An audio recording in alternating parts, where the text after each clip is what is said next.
Good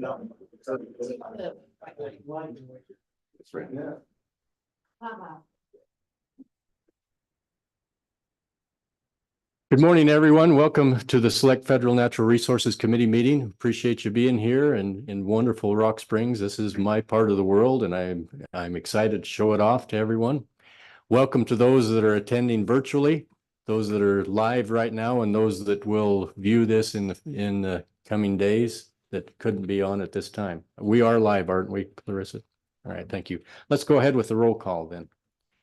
Good morning, Mr. Chairman. This is roll call for the Select Federal Natural Resource Management Committee for June 5th. Senator Ellis, Senator Kolb, Present. Representative Tarver, Excused. Representative Winter, Here. Co-Chairman Boner, Here. Chairman Heiner. Here. You have a quorum, Mr. Chairman. Thank you, Clarissa. So we have a little bit of housekeeping to take care of first thing this morning, and then we'll get into the business of the committee. So is there any motion from the committee? Co-Chairman Boner. Thank you, Mr. Chairman. I'd like to nominate Senator Kolb to be the Senate Chairman of this committee. Is there a second? Seconded by Senator Ellis. Any additional nominations? Seeing none, we'll close the nominations and put that to a vote. All those in favor of Senator John Kolb as co-chairman of the Select Federal Natural Resources Committee signify by saying aye. Aye. Any opposed? Unanimous. Welcome, Co-Chair Kolb. Well, thank you, Co-Chair Heiner. All right, we will proceed now with the first order of business. And as a reminder, the decorum of our committee is similar to other decorums. Those who have testified before, we'll ask you to state your name and who you represent. And if you are on Zoom, we will give you time for public testimony at the end of each of our categories.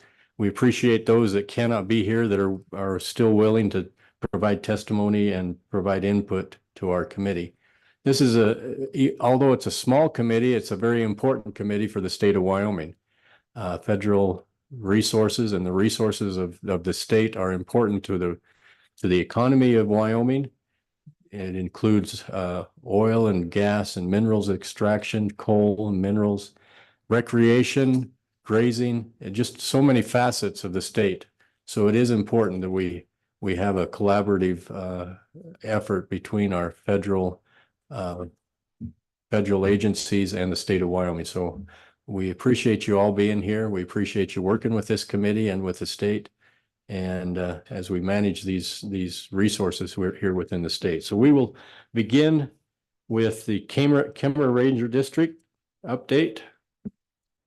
Mr. Calkins, would you please come and state your name and for the record? There's a choice there and it's up to you. Too many choices. That button. Yes. Yes, so I'm Adam Calkins. I am the District Ranger for the Kemmerer Ranger District, United States Forest Service. And I will share my screen. Hopefully I can make this work. Pull up my PowerPoint. So I have created a PowerPoint to share some of the projects that we have going on in the Kemmerer Ranger District. So first, I want to say thank you to Representative Heiner for inviting me to testify in front of the committee today. I look forward to giving this update on the things that we're doing on the Kemmerer Ranger District. So this first slide has a little bit of information about me. I won't go into a lot of detail. You're welcome to read it at your leisure. But a couple points that I do want to note is I've been in land management for about 10 years, and I've been the District Ranger in Kemmerer for just over 2. So as I mentioned earlier, I really just want to talk about some of the projects that we have going on the Kemmerer Ranger District currently. And I want to start with the Big Spring Day Use Development Project. Big Spring is exactly as it sounds. It is a really big spring that comes out of the Salt River Range there in Wyoming outside of Kemmerer. And it is our most used day use area that we have on the Kemmerer Ranger District. However, we have not done a good job as a Forest Service and as a district of providing a lot of amenities to the public when they come to use this very important area that we have. And so we decided to create a vision and to create a plan for how we're going to further develop this area to make it a little bit more accessible and a little bit more friendly to the public that regularly recreates on the Kemmer District. And so we created a 2-year plan, starting this year in FY24, and then kind of going on to the future until we get the project completed, which is always funding dependent. The longer it takes us to get funding, the longer it takes to get the project completed. And so starting this year, we are completing an environmental assessment as part of the NEPA process.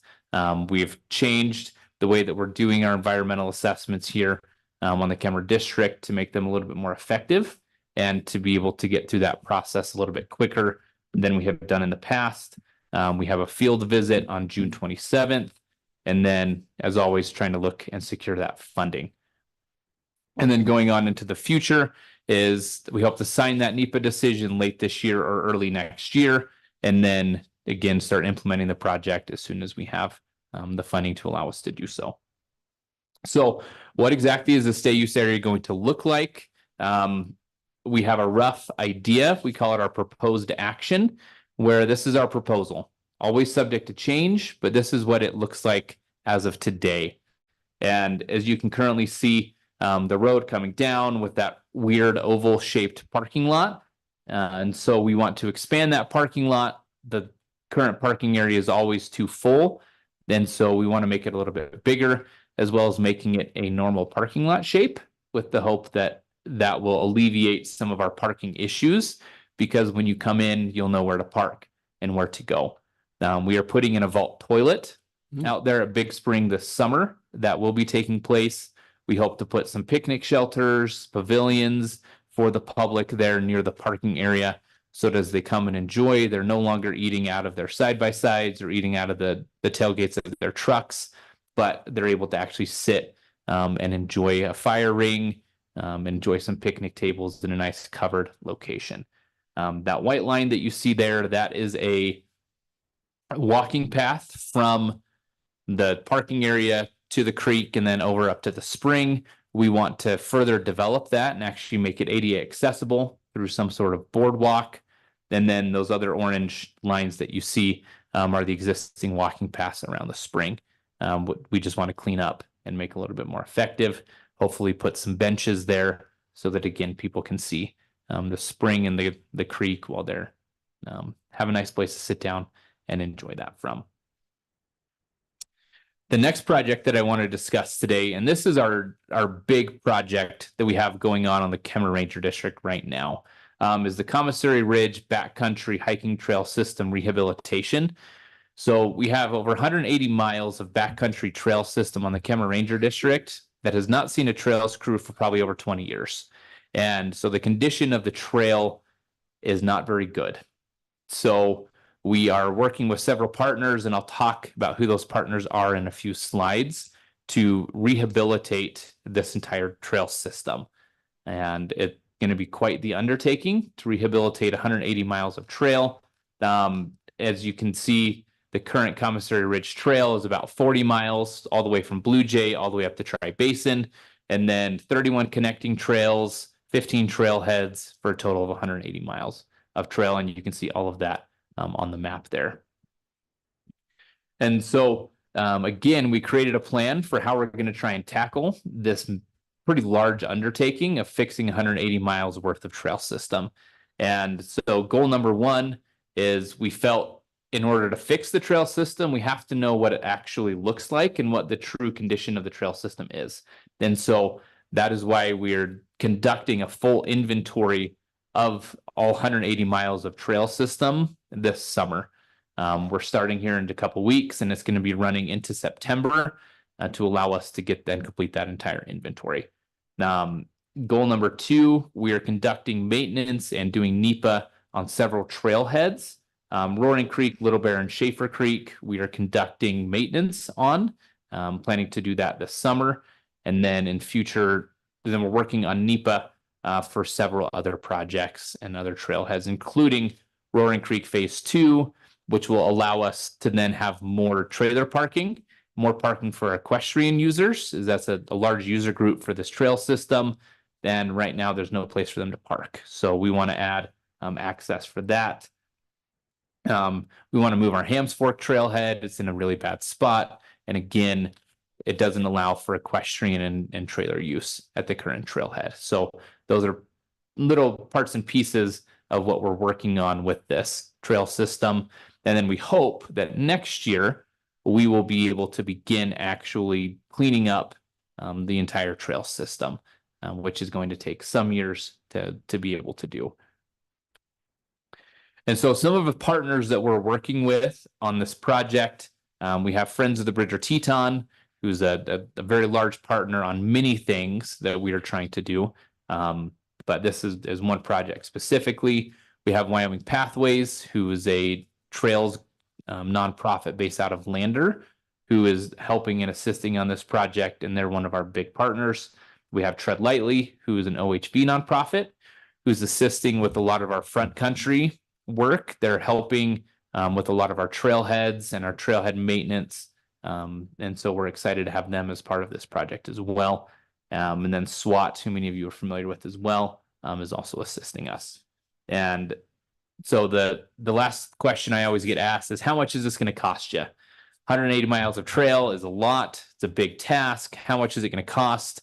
And while we do not have a definitive answer today for what the cost is going to be, because we don't have the inventory completed. Until we have the inventory completed, we don't know exactly what the condition is. And so we can only make guesses based on the institutional knowledge that we have of this trail system. But we're estimating, in this estimate, a little bit of help from some of our partners, is somewhere between $4 to $6 million to clean up 180 miles worth of trail. And then we hope we're going to be creating a master plan, and within that master plan will be how we can keep this from happening again, is how can we get user groups and volunteer groups so that they can assist us, so that we don't have to spend $6 million again in another 20 years to fix the entire trail system. But how do we keep that maintenance going every year, in little chunks and with little dollars, so that we don't get to this position again. The next project I want to discuss is some of our fuels projects that we have going on in the Kemmerer District.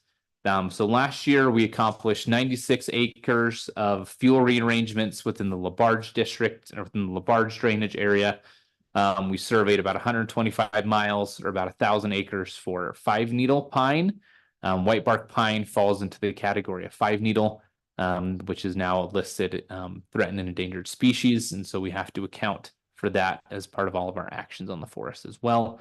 And then we updated and expanded our potential operational delineations, or pods as they are called. And Tim Sherwin, who's our fuel specialist, who's here with me today, was the main driver behind that process. And this will allow us to better respond to wildfire. That will provide known locations where we can work on wildfire, where we can catch the wildfire to keep them from becoming catastrophic, and be able to manage the wildfire on the landscape. So this year, we have signed 2 NEPA decisions directly related to fuels management. And these 2 NEPA decisions are the first NEPA decisions specifically for fuels management that has been signed on the Kemmerer District in over 10 years. So we're pretty proud of that fact and that feat. And again, Tim Sherman was the large driver behind getting those decisions to my desk for signature. And so those 2 decisions are the Porcupine Creek project, which is a co-project with the BLM, the Kemmerer Field Office there, and the Kemmerer Roadside Fuels Treatment Project. And the Kemmerer Roadside Fuels Treatment Project will specifically help provide some firewood, which Representative Heiner and I have discussed, to locals, for those that are up on the forest doing firewood permits and using firewood. This will help create a more firewood on the district for them to be able to go and collect and use in their homes. So as I mentioned, Senator Boner, please. Thank you, Mr. Chairman. Yeah, just real quick. Just can you get a little bit more information as to why you increase availability just along the roads? You know, how far off the road? A little bit more information there, what the thought is behind only allowing increased access near the roads as opposed to anywhere else in the forest? Mr. Calkins? And yeah, so thank you. That's a very good question. We are always trying to increase firewood and do fuels treatments anywhere we can on the forest and on the district. Part of the reason specifically for firewood that we're trying to do it along the roadside is because that provides the easiest access for folks. Most folks don't want to go haul firewood 2 or 3 miles back to the road to then have to load it up. That's quite the chore. And so we're really trying to provide that firewood access as close to the road as possible. But with this project specifically, while firewood is good, then one of the benefits of it, that's not the main reason we're doing this project. The main reason we're doing this project is we see the vast majority of our wildfires start that are human caused will start along roadways, from sparking chains, whatever it might be, throwing something out of the window. And so by doing these roadside treatments, this will allow us to reduce the fuel loading along the roads so that if there is that errant spark, it doesn't have anywhere to go, that we've reduced that fuel along the roadway. So it doesn't turn from one spark into 100,000 acre wildfire, but we're able to manage it in that way. Does that answer your question, Senator? Follow up? I think that's good. Okay. Okay, thank you. Very good question. And so as I mentioned, we have partnerships with Wyoming Game and Fish, the BLM. We have multiple aspen regeneration projects that we're in process of working on, which will benefit big game.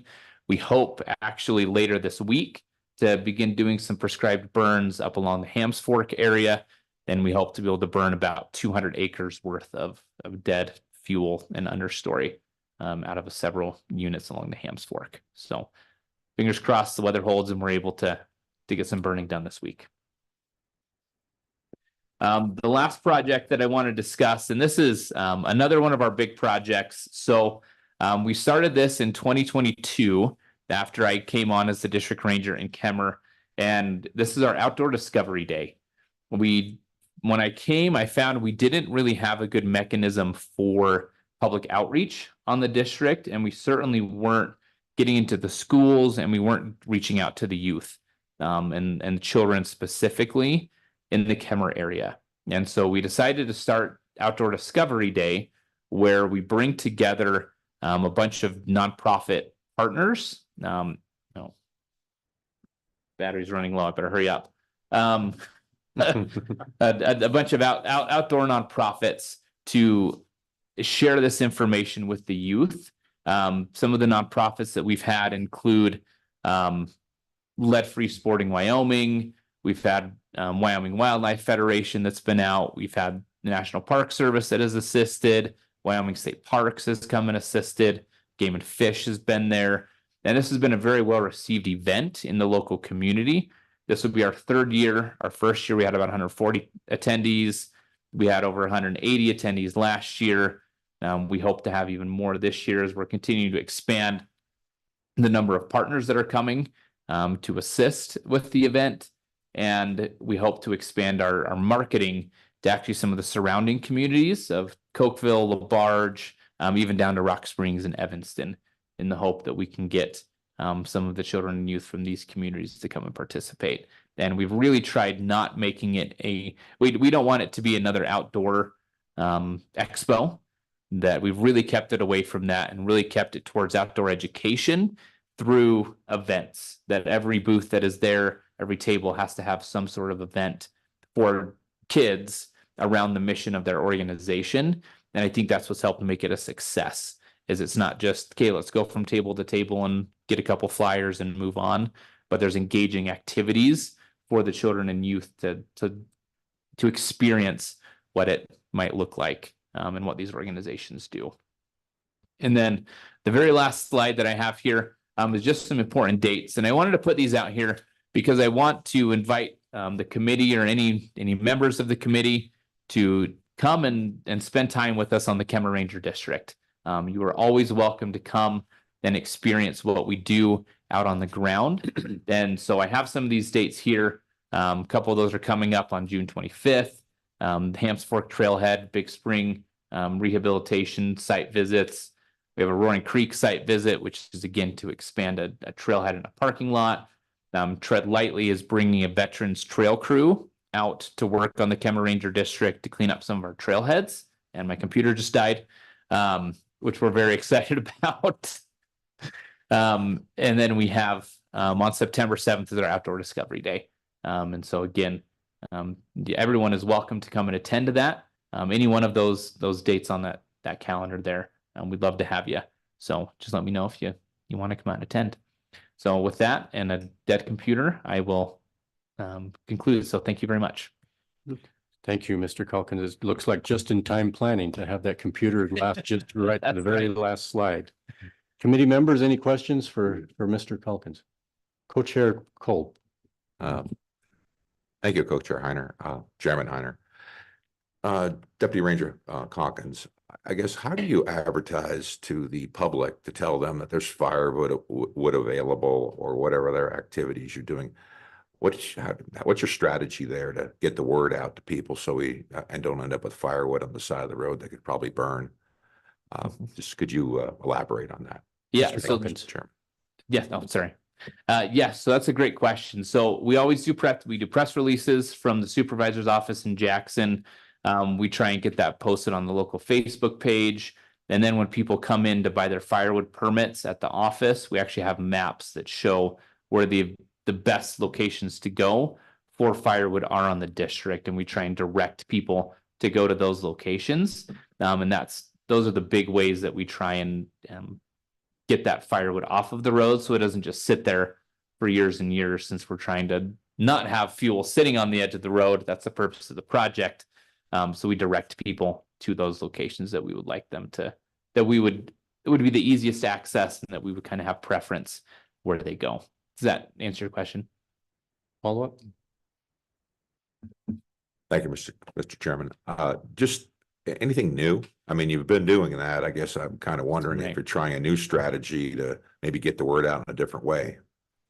So we haven't, not particularly. The strategies that we're using have been working, and we've been getting firewood off of the district by targeting people to specific areas. And so we haven't had any new or unique ways that we're trying to market that, because what we have been doing seems to be working, at least on the Kemmer Ranger District. Any other comments or questions for Mr. Calkins? Representative Winter, please. Yes, thank you, Mr. Chairman. Ranger Calkins, I congratulate you on your efforts to improve these trails. But I guess maybe this isn't a fair question to you, but I'm going to ask it anyway. Why are the other districts in the state not doing as you are doing? And what I mean by that is, why are they not clearing trails like they used to do? Well, is it lack of money, or is it just different management techniques or something? That because there's some places where you can't hardly get into the country. So if you could elaborate on that a little bit, I'd appreciate it. Mr. Calkins? So I can't speak to what the other districts are doing. I can only speak to Kemmer and what Kemmer is doing. There has certainly been lack of funding over the years. There has been shifting priorities. We've had turnover in staff, we've had attrition, we've been unable to fill positions. And so all of that has contributed to that capacity issue of what can we do? We have to get our cabins open. We have to get our campgrounds open and running and collect our campground fees. And so sometimes some of these backcountry things that we would like to do just tend to fall off of the capacity list, just because we have these more public facing things that have to be completed. And so that's why I'm now pushing this, is because this is something, as I've been in the local community, as I speak in front of the Rotary, as I talk to different folks, a lot of people are asking me, when are you going to get those trails fixed? I go up there, I can't ride my horse on these trails anymore. I used to go hiking up there with my dad, and now I can't take my kids hiking on those trails because they're unusable. And so because I've gotten that input from the public that this is what they would like to see, that's why I've really started driving this trails project, because that's what the public wants. This is public land, and it's all of our land, right? And so that's why what the public wants, if I can help to facilitate that, that's what I try and do. And so that's why we're moving this direction now. It's a little bit late and it's tough to rehabilitate 180 miles of trail. I wish it were only 5 miles, but it's not. And so luckily we have really good partners that are lined up to assist us with this project. And they can help us get it pushed across the finish line. Follow up? Thank you.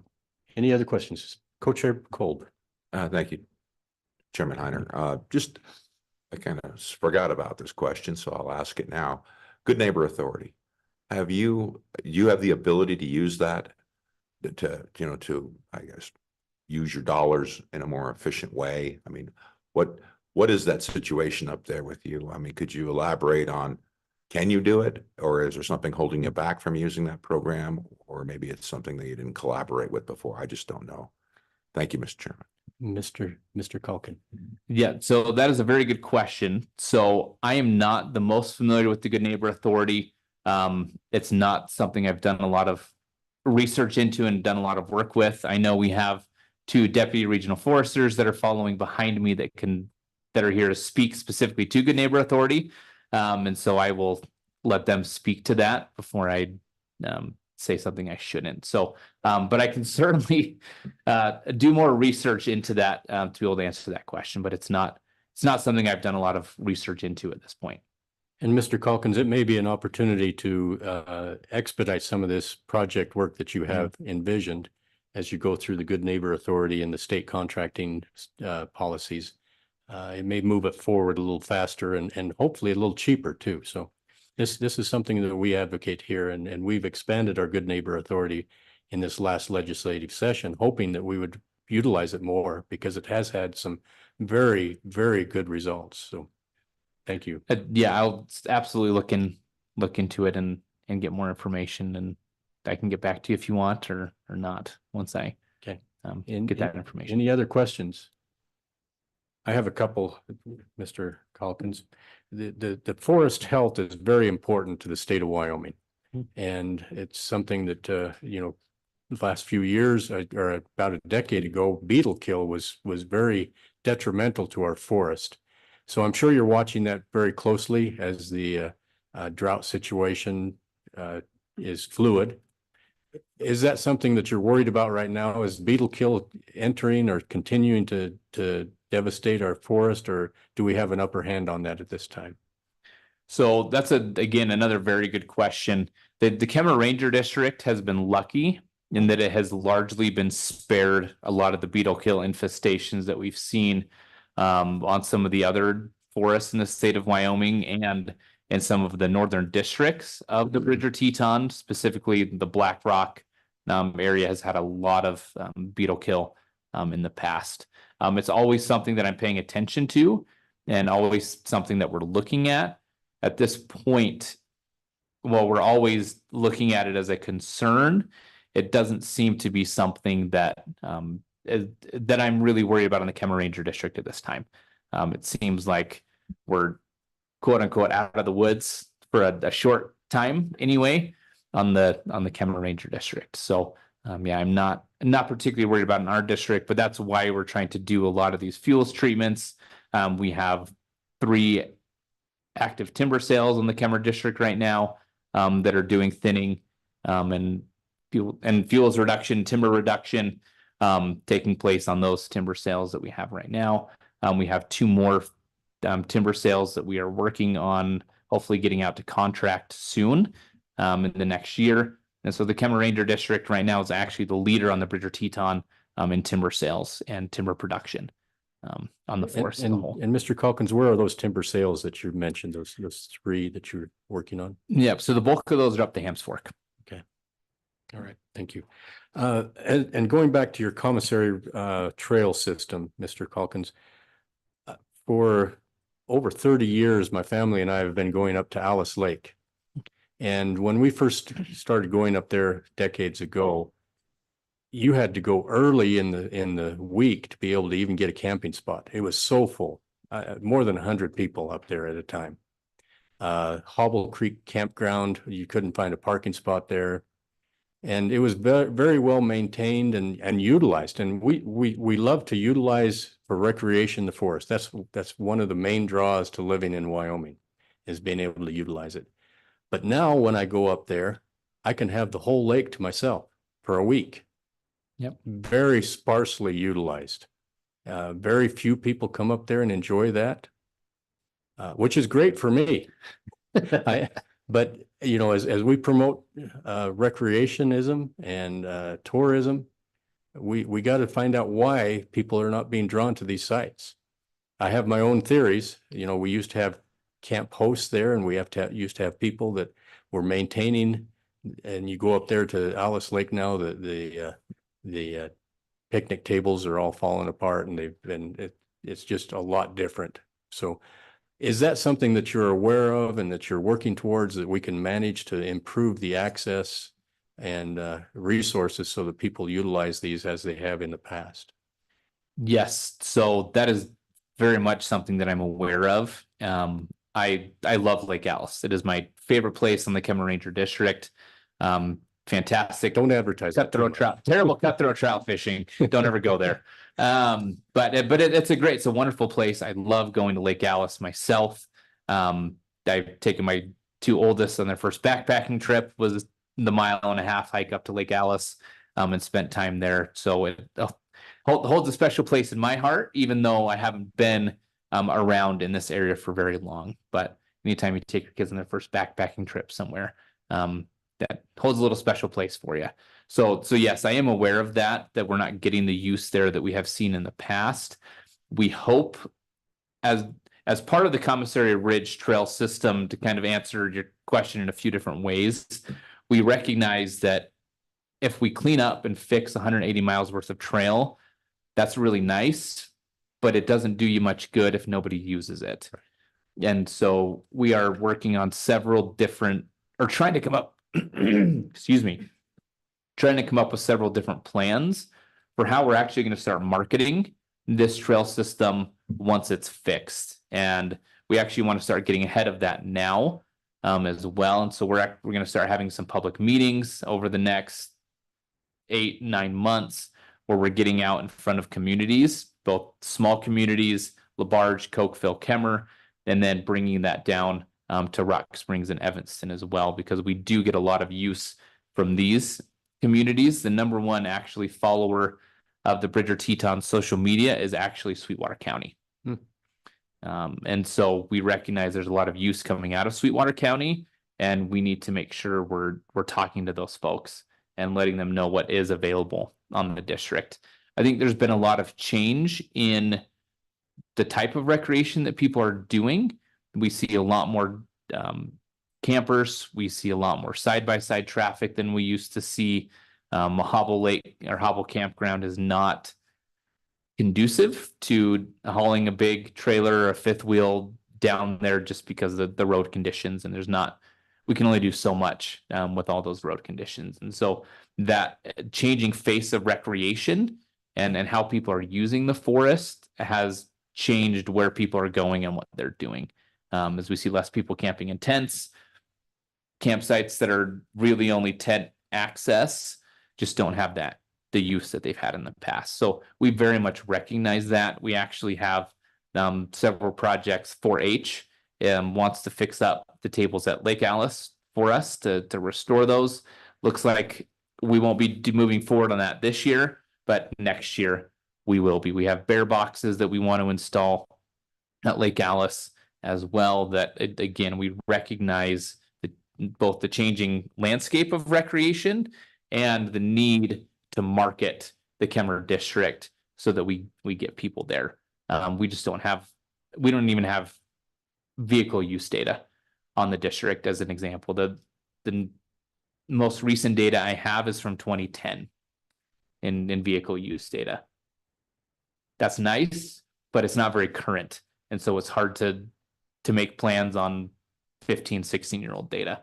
that you have. So all of these things, it's a process. It takes a little bit of time to get everything up and running, to gather the information that you need to then make the changes that we would like to see, but we're trending in the right direction. And so we'll be there, we'll get there, better or worse. We hope to have more people camping in Hopple Creek and enjoying Lake Alice in the years to come. Thank you. Just one final question. We've been working a lot with Southwest Wyoming Off-Road Trail, SWAT. It's a great way to improve our recreation and tourism. In the Moab, Utah area, these UTVs or side-by-sides bring in billions of dollars in tourism. And we have that opportunity here as well with the National Forest and providing access for UTVs. Are there any plans to open up additional trails on some of these old logging roads or some of these places where we could actually improve access to the forest for this aging population you mentioned, Mr. Calkins, and provide them access to some of these trails to be able to enjoy the forest? So again, another excellent question. So thank you. At this point, because we are moving into forest plan revision, we do not have the ability to start designing a whole lot of new off-road trail system. Because if we start doing that during the process of forest plan revision, that can get into being pre-decisional as we're building new trails. And then we say, hey, we want to designate that area for off-road trail use. Like, well, yeah, of course you do, because you already decided that beforehand. So we have to be very careful on how we tread there with designating or creating new off-road trails. We are in the process on the Kemmer District. There's some things we can do with changing some road use designations that will allow us to create non-width restricted roads on the Kemmer District, which will allow us to convert some of our existing roads into trails. And so we're looking at doing that right now as well. And that's why we're partnering with SWAT. We're partnering with Tread Lightly on a lot of our front country work, because even though some of these, a lot of our side-by-side users, be it an aging population or just folks that enjoy that type of recreation, might not be hiking 30 miles into the backcountry along Commissary Ridge, they still want to stop and have lunch somewhere. They still like to get out and go hiking or walk the trail for a mile or so. And so that's why rehabilitating all of these trailheads as part of the Commissary Ridge project is so important to us. As an example, our Roaring Creek trailhead, it's 2 phases. Phase 2, we're looking at this summer to create more trailer and equestrian parking and use.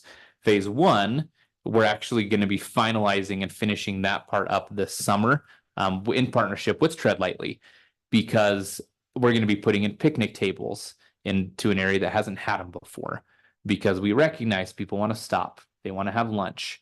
And so how can we use these areas to serve a dual purpose, both for those that want to use the backcountry trail and for those that want to use the front country. And I think it's always worth remembering, we use the motorized to get to the non-motorized, that most of us don't walk from Kemmer to the trailheads on the district. We drive our trucks or we drive our side-by-sides to the trailheads to then get out and walk. And so it's very important to me that we have a good motorized component as well as a good backcountry component, because again, we use the motorized to get to the non-motorized. Co-Chair Cold. I had the microphone on. Thank you, Chairman Heiner. I want to say thank you for taking, be the face of the initiative to try to improve this. But add another point is that these trails and paths that were out there before were utilized traditionally by people in Wyoming motorized. So I think a lot of people, they're adversarial to those things being closed, myself being included. So I think it's part and parcel that you mentioned it, that we have to be realistic about access. I mean, I don't know how you get away with not having an ADA accessible trail, when folks can't walk. And I think it's really implausible to walk 40 miles. I mean, for a lot of people, you'll be pretty dedicated. But I just think we try to always keep in mind to bring back the trails to the people in Wyoming, bring back the people for utilization purposes, and the people, all over the United States. But thank you again, though, for for taking the initiative to start this process. I just think there's always a lot of questions, but thank you again. Thank you. And yes, no, absolutely. And thank you for that. And we have no plans on closing any trails, motorized use, non-motorized use. So I want to clarify that point that we have no intentions of closing anything down. And even as we expand our backcountry trails footprint, that's not going to come at the expense of motorized front country use. The two can work in harmony very well together. We've seen that in a lot of places. Moab is a great example of that. And so, yeah, there's no plans to close anything, and nothing's going to come at the expense of another. And I know you weren't specifically saying that I was planning on it, but I like to get that out on the record because that is a concern that a lot of people have when they hear you're fixing a lot of backcountry. Well, great. You must not like motorized, which is not the case at all. And so, yes, and I recognize your point as well, Senator, of giving these trails back to the people of Wyoming. The number one use that we have right now on this trail system is people that are hunting. And we want to keep it that way. And the reason we want to do that is because as a hunter, you shoot an elk 5-6 miles from the trailhead where you parked. That's a long walk. And the last thing you want to do is have to climb over a bunch of deadfall on what should be a really nice trail. And so we want to make it that experience easier and better for the folks that are really the main user groups at this point. So while we're trying to bring in other people to use this system, again, it's not going to be at the expense of the people that are currently using that trail system, because we want them to work together. We're going to market to both groups so that we can all work together using this. Good. Any further questions from the committee? Thank you, Mr. Calkins, for your testimony. Thank you for being here. Yes, thank you very much for allowing me to come and testify. Now we'll open it up for public comment. Any public comment in the room? Anyone online? All right. Thank you. Okay, thank you. This is a good segue into our Good Neighbor Authority program. So we will begin with that. And Steve, I wrote down your name. Where is Scott? Scott, I got Steve here. It's Scott. Would you come forward, please?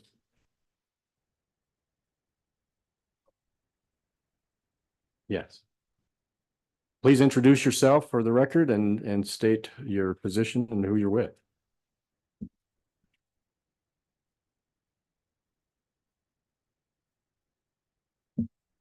So Chris Campbell, Deputy Regional Forester for the Intermountain region of the U.S. Forest Service. Hi, everyone. I'm Scott Fitzwilliams. I'm Acting Deputy Regional Forester for the Rocky Mountain region out of Lakewood. Good to be here. Thanks for having us. Thank you for being here. Please proceed. Chris, go first. I guess I'm up first. Well, good morning. It's a pleasure to be with you here this morning. I want to thank you, Chairman Heiner and Chairman Kolb, for inviting us to speak this morning and for your leadership with our shared stewardship efforts here in the state of Wyoming. I would also like to thank Wyoming State Forester Kelly Norris for her leadership and partnership with the U.S. Forest Service. It's also great to be here with many of my other federal peers. As you may know, the Good Neighbor Authority allows the BLM and the Forest Service to enter into agreements with state forestry agencies, counties, and tribes to help keep our forests healthy and productive. Since Good Neighbor Authority was first authorized, the number of projects in participating states has grown across the West, and our work here in Wyoming is no exception. Over the past 6 years, the Forest Service has invested over $11 million in Wyoming through the Good Neighbor Authority, with an additional $1.85 million in non-cash contributions. Accomplishments to date include just over 56 million board feet harvested and 11,000 acres treated by removing hazardous fuels and managing invasive weeds. These investments are made through 3 Good Neighbor Authority master agreements with the Wyoming State Forestry Division, the Wyoming Game and Fish Department, and the Wyoming Department of Agriculture. Recently, the bipartisan infrastructure law funded additional Wyoming Good Neighbor Authority projects in an effort to reduce wildfire risk and restore healthy forests in the state. In just the last year alone, we have invested $1.1 million in our western Wyoming forests, with over $1 million invested on the Bridger Teton alone.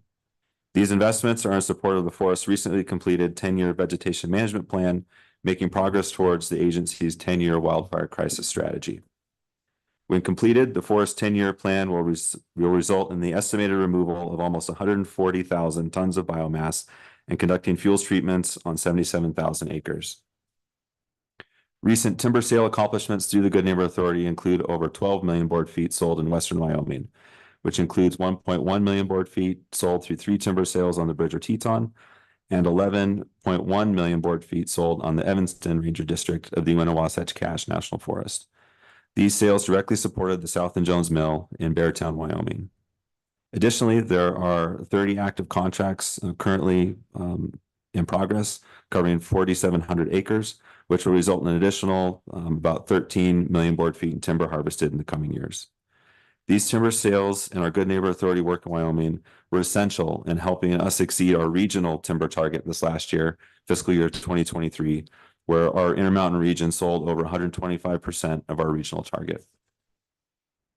We view our Good Neighbor Authority partnership here in Wyoming as a great success story, one that allows us to utilize timber resources on federal lands, improving forest health, reducing wildfire risk, and helping local businesses succeed. We will continue to look for opportunities to support and use these agreements to accomplish our priority work in the future. Individual agencies and entities cannot achieve alone what we're able to achieve together through these agreements across these important landscapes. We look forward to continuing this great partnership here in Wyoming, where we might accomplish even more together in the months and years to come. Thank you again for inviting me here to speak. That concludes my remarks. Thank you. Mr. Fitzwilliams. Thank you, Chairman Heiner, Chairman Kolb. It's good to be back in Wyoming. I started my career in Cody, Wyoming, and then spent 6 or 7 years in Jackson Hole, and it's good to be back. I'm not going to reiterate a lot of what Chris said, but I want to talk a little bit about, I think, the success of the Good Neighbor Authority in Wyoming and throughout the West. It's really opened up a lot of opportunities for us. It's given us more efficiency. It's given us the opportunity to work in partnership with the states and other partners, and most importantly, we're getting more work done on the ground. And I think that's what everyone wants of this program. As funding is available, we look for opportunities to expand the program wherever we can.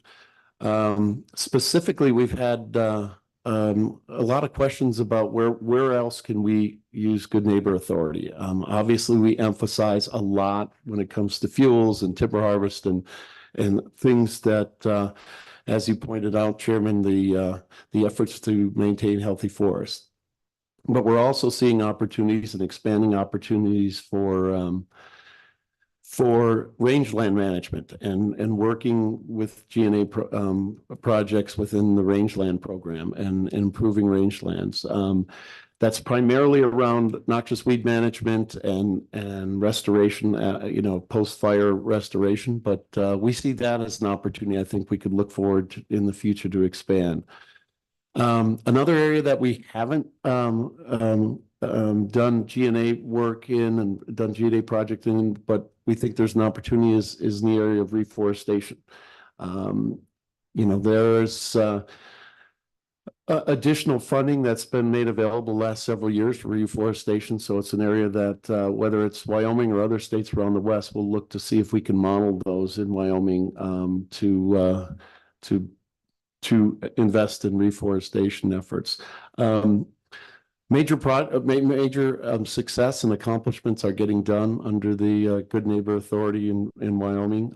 We have 34 executed agreements and 4 more pending, and then we've actually completed and closed 11 of them. And this is leading to good work and acres treated, timber volume sold, and revenue generated from these projects. So we're looking forward to continuing this program, expanding it. We're really grateful for the state and State Forester Kelly Norris and her staff for the work they're doing. We think we have a good relationship, and we're looking forward to expanding it. And so with that, thanks again for having us. Open to any questions. I know we provided a lot of information, for you, and if there's anything you want to ask us about, we're here to answer any questions. Thanks again. Thank you.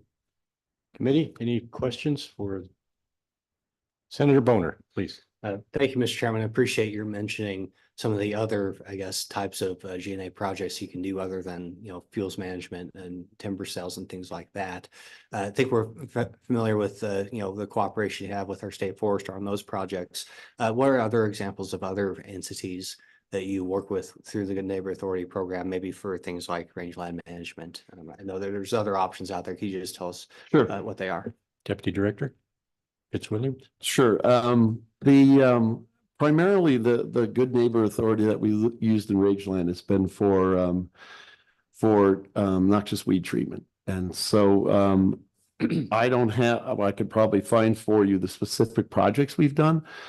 And then the other area has been the area of fire restoration after post-fire restoration, rehabilitation of rangelands. So we think we can expand that under existing SPAs and hopefully move forward to other areas. I think as far as reforestation, I don't know that we've done it in other states. I could check into that, but it's an opportunity that we have to do here in Wyoming too, especially areas that maybe have been affected by fire or insect infestations. Follow-up. And thank you. Appreciate that, Mr. Chairman. What other entities do you deal with? The counties, with local weed and pest districts? Can you give us an example of what other entities you partner with some of those other projects? Yeah, primarily we'll work with counties when it comes to the weed programs. We don't have generally the staff to do it, but the counties generally have the weed program, and with the GNAs we can invest in those agreements. And again, the beauty of the GNA is, and I think the success is to improve efficiency. We may have the funding to do it, but we don't have the staff to do it, and then we could pay someone else. And so we're getting better and better at these agreements. Our staffs and the people that work in our grants and agreements programs now know, they're not new anymore, and so we're moving faster and faster as we move through it. So I think we can. The future, I think, is bright. I think the future holds more opportunities. I know in other states in the region, we're looking at shared stewardship opportunities with states when it comes to recreation. And so, expanding and again, leveraging each other's funding when it comes to state trails grants and state trails programs to get the work, as we heard the previous testimony, that is so important to the people of Wyoming and the visitors to Wyoming.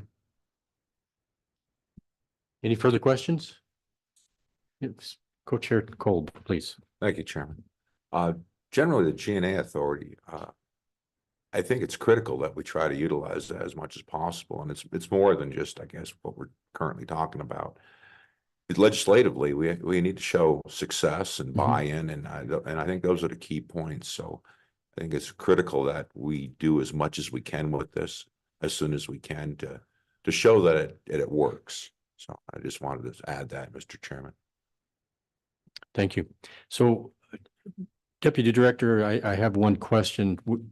The state legislature last year spent a lot of effort and talk, discussion, debate over our GNA program, and we beefed it up tremendously. We put a lot of effort behind this because we see it as a very valuable contributor to the success of our recreation and forest management.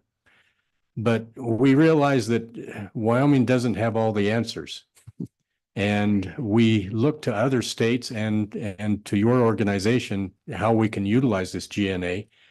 Maybe you've seen some areas in other states where it has been successful that we can bring into Wyoming and bring that success to our GNA program here in Wyoming that has been tried and tested in other states. So is there something that other states are doing that we could maybe tee up to do here in this state to utilize? I know with GNA, it cuts, in previous testimony we've had, that the GNA program actually cuts the timeline in half for the U.S. Forest Service because of the structure of contracting and policy. So what else can we do in the state to improve forest management with this GNA program?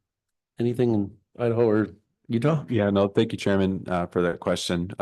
So yes, there are many states across the West are using the Good Neighbor Authority and they're in different places. There are some things that we can learn, that we want to do and maybe some things that we want to avoid or that you might want to avoid here in the state of Wyoming. I think the big thing right now is really around looking ahead and planning ahead together. And this is where I've been really encouraged with our shared stewardship work here in the state of Wyoming, with the Wyoming State Forester and some of the other state agencies around taking this work to the next level and moving beyond just the fuels work, which we still have a lot that we need to do. But looking at recreation and invasives and some of the other things that are out there. And so that's probably the biggest thing in other states where they've been very successful, is really having that close relationship and looking out together over the next 3 to 5 years and identifying projects, and doing the NEPA, doing the surveys. I mean, a lot of these projects, if you have the money, you can't just spend it that year and get the project done. Many of these projects take many years and many different state agencies and federal agencies to coordinate to make them a success. And so that's probably the biggest thing. And that's where I'm really encouraged here in the state. The biggest thing I think in the past has just been capacity in Wyoming and on the federal side as well. And we've made some big investments over the last few years in increasing our staff at the forest level, at the district level, not just for the fuels work and the NEPA work that we need to do, but for trail crews and others that are getting out there on the access that we've been talking about. And so this field season, I'm really looking forward to getting a lot more done. But that's been another area, is just capacity to be able to lean in together to get this work done. So those are probably the two biggest things. Funding is also kind of the third thing that you have to have. And so that's also a critical piece. And we have funding now, and we're going to continue to advocate. And having that strong relationship here in Wyoming will just set us up better to advocate for those funds in the future. Thank you, Deputy Campbell. And going forward, we would like to sit at the table with you as you work on this 3 to 5 year program plans, and get our GNA personnel involved, because we talked about trail management. There may be some opportunities to expedite that program, utilizing the contracting of the state, and extend the funding a little bit further that way. So we'd like to be able to utilize that GNA program for shared stewardship and sit at the table as you would come up with these ideas. I can also share that in addition to what Chris said, the ability to be able to use GNA to more efficiently contract NEPA analysis is a big time saver. But where I see expansion in other states or opportunities in other states is these shared stewardship opportunities in recreation, whether it's working with the state on state trails programs within national forests and other lands. And then even in Colorado, where they're starting to look at opportunities where we're co-managing recreation sites, where we're combining resources to better serve the public. These high use areas, or these areas that the Forest Service doesn't have enough staff to deal with, we're partnering with the state to manage these areas as state-run areas. And it's not every site or not every circumstance is perfect for that, but as we continue to expand this, and whether it's formally through a GNA agreement or project, or more informally through just a shared stewardship or some sort of MOU to do this work, I think in the end, the people that visit these lands, they just want a nice place to go, clean bathrooms and trails that work. Who's in charge of it, I think, is less of a concern than the what they get to experience. So Director Fitzwilliams, I think that is a great idea. I hope we tee off of that, and I think that's a great opportunity for us to share some of those responsibilities, and the state would be, I think, very willing to help out with that.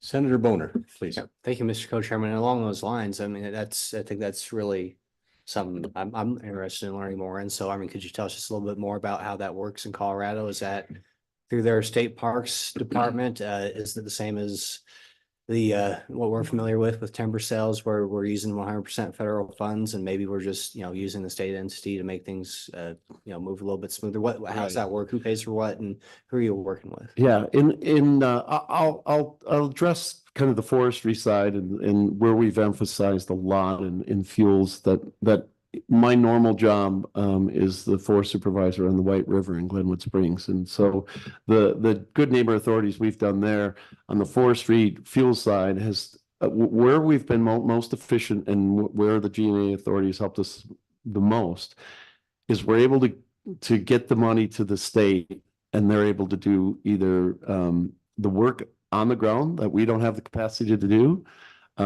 They're aggressively hiring more and more foresters, and that's been tough for us to find, qualified foresters, and so doing the work on the ground, entering into agreement, and then contracting the NEPA analysis, whether it's a EA or a CE, we've saved. I think you're right. We cut the time about in half with contracting, and then if we don't have the capacity for the NEPA.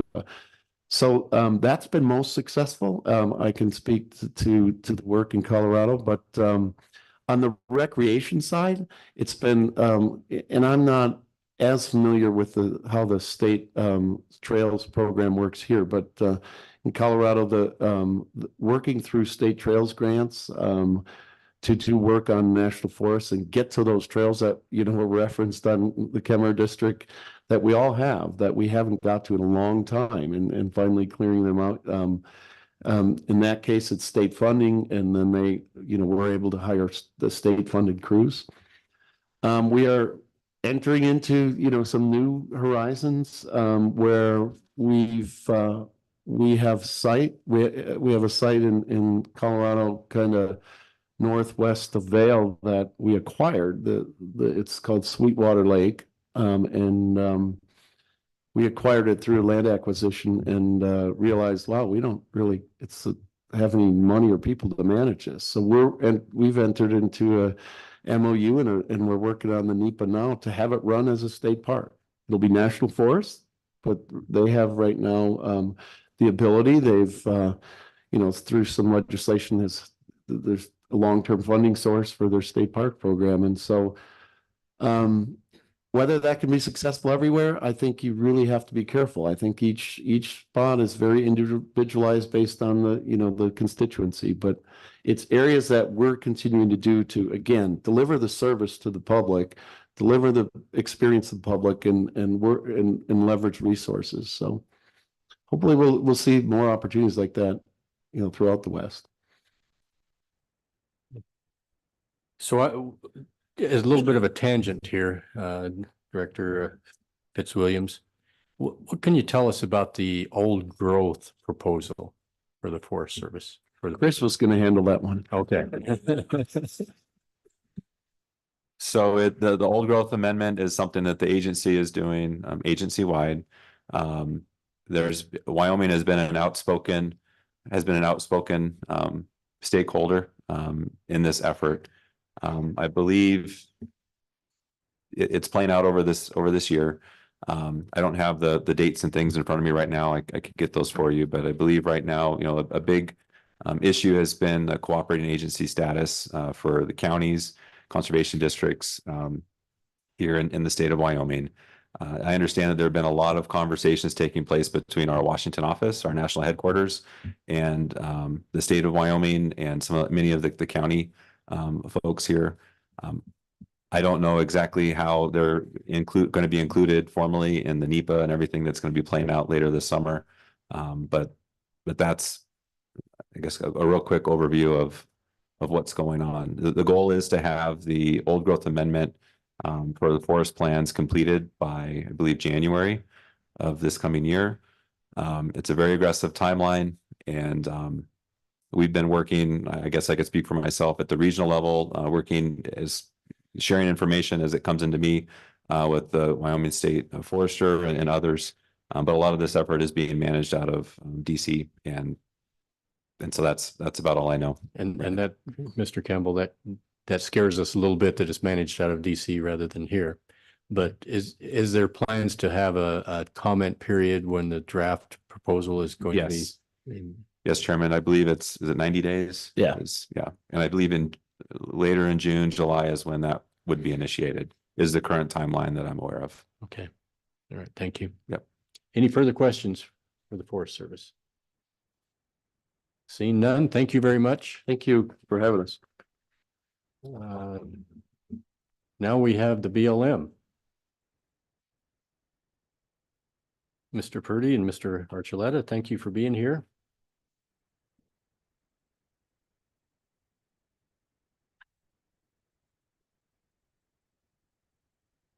Again, state your name and for the record and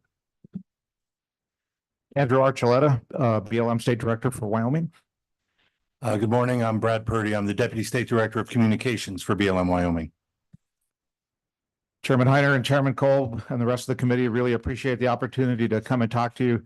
I think this is always a good way for us to be communicating and just talking about the issues that are going on with BLM here in Wyoming and just hearing about what your concerns are and hearing what questions you might have about what's coming out of BLM Wyoming. So Good Neighbor Authority, talk a little bit about that here. As you well know, Good Neighbor Authority gives us the opportunity to work to transfer funding to states, counties, and tribes. And what a great program.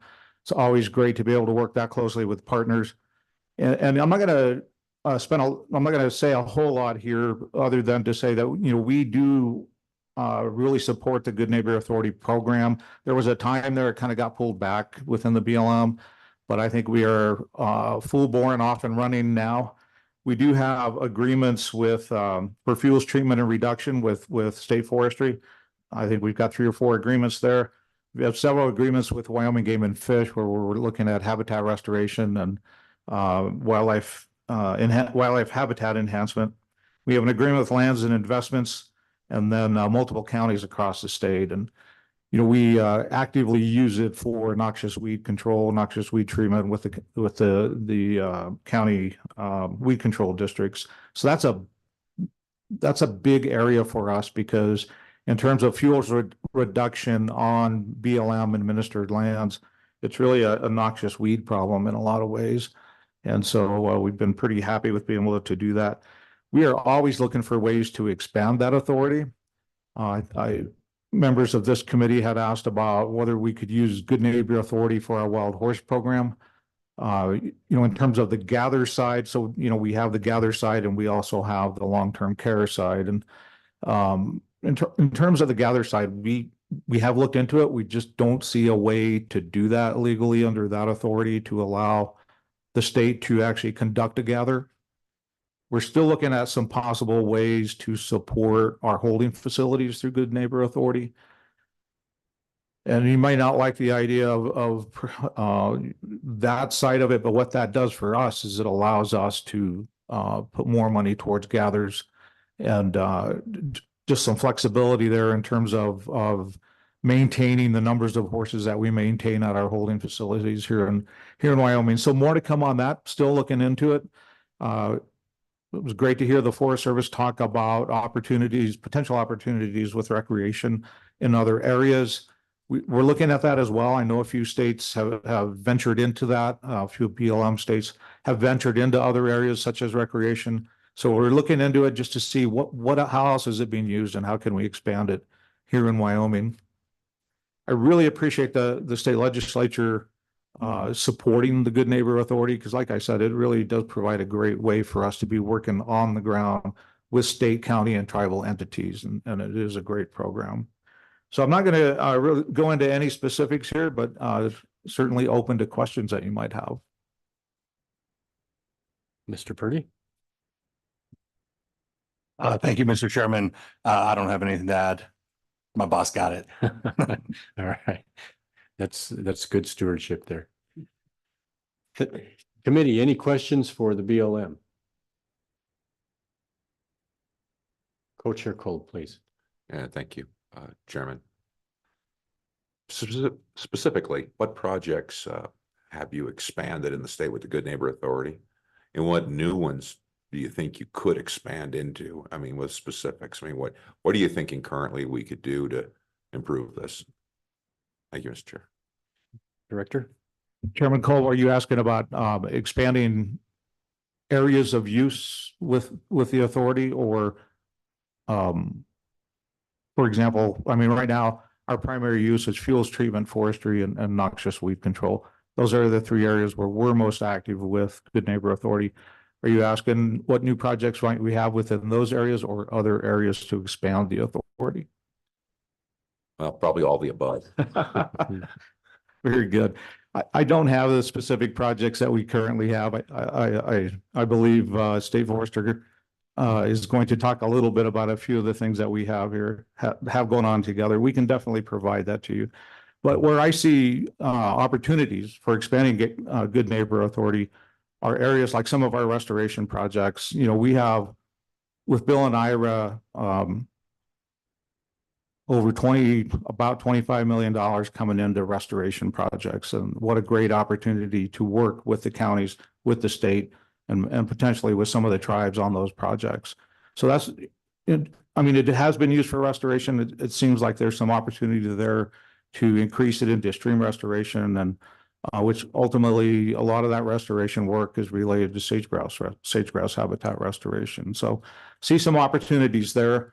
Again, like I said, the wild horse program, I would love to be able to partner with the state, with the counties and the tribes on the wild horse program. And, you know, that's a whole other story that would take a long time to talk about it. And I know all of you are very passionate about that, but any way we can utilize the states and the counties with our wild horse program, I'm definitely willing to look at those opportunities. But right now, haven't seen any light there, if you will. You know, we don't have a lot of developed recreation facilities. BLM does not here. We do have a few. You know, during COVID, you know, we realized how the public just really loves public land, right? And the use went way up, and we BLM, we're not prepared for that increased use. So now we have a new, what we're calling the recreation blueprint for BLM, just looking at how can we improve those sites for the public and really provide for that increased use now and increase into the future. So that's another area, just the recreation program. It seems like there's some opportunities to work closer with the state and with the counties. Like I said, we don't have a lot of developed facilities. So some partnership, it would seem to me, some partnership there would make sense in terms of more efficient management. Those are kind of the primary areas that I see, Senator Cole. Follow up. Go ahead. Thank you, Chairman. Director Archuleta.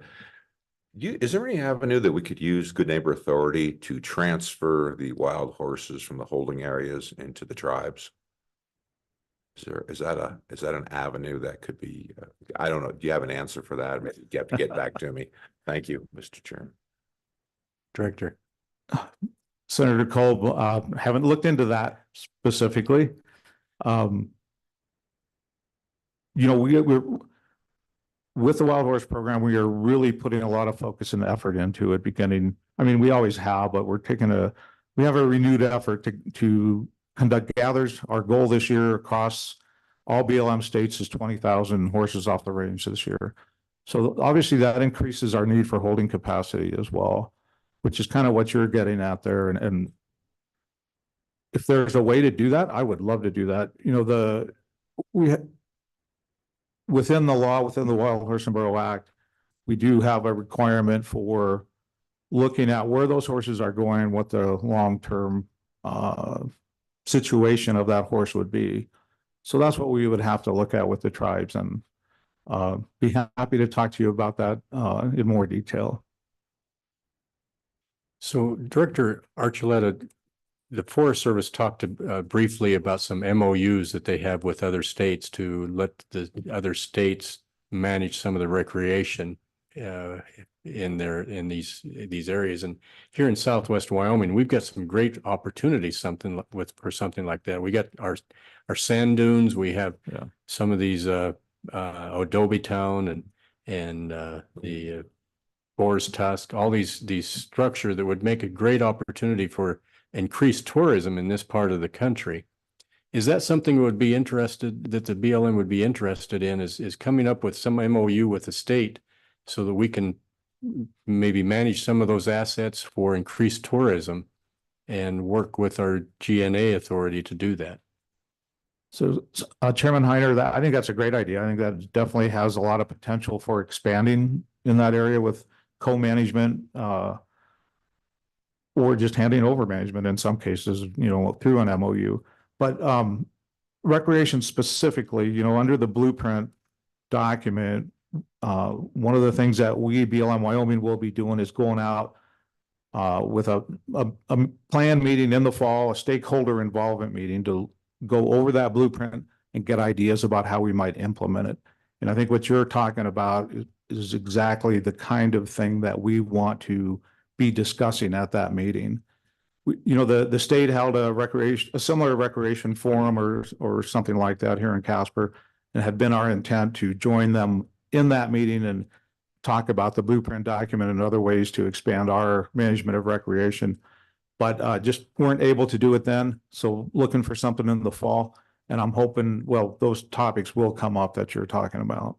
Good. I think it'd be great for the state to sit at the table with you and come up with some ideas like that, because, our tourism is vitally important to the state, and we'd like to develop that a little bit more. And you have the resources within the public lands. So that would be a great opportunity for both, a win-win. I see it for the state and the BLM. Agreed. And, recreational use here in Wyoming is only going to go up, and we need to be prepared to manage it, but also, the recreational input into our economy is pretty incredible here. So, yes, it is. And Director, in your capacity as the state director for the BLM, I'm sure you interface with other state directors as well. I'll ask the same question I asked the Forest Service. Is there something going on in other states that we could bring to Wyoming that would be of benefit to the Wyoming state? that's a great question, and that's kind of where I've started. And so our partners down in Colorado have a lot going on with recreation. State director down there is working closely with the state and the counties. So I guess the short answer to your question is there are likely some other ideas. Haven't put that all together yet. In discussions with the state director of Montana, she's really looking at expanding the use of GNA into other areas. So we're just beginning to have those discussions about what makes sense and what can we bring to Wyoming. Good, thank you. Any other questions for the BLM? Seeing none, thank you very much, Director, and Thank you. Mr. Purdy. Now we'll go on to our state forester, our Wyoming State Forestry Division.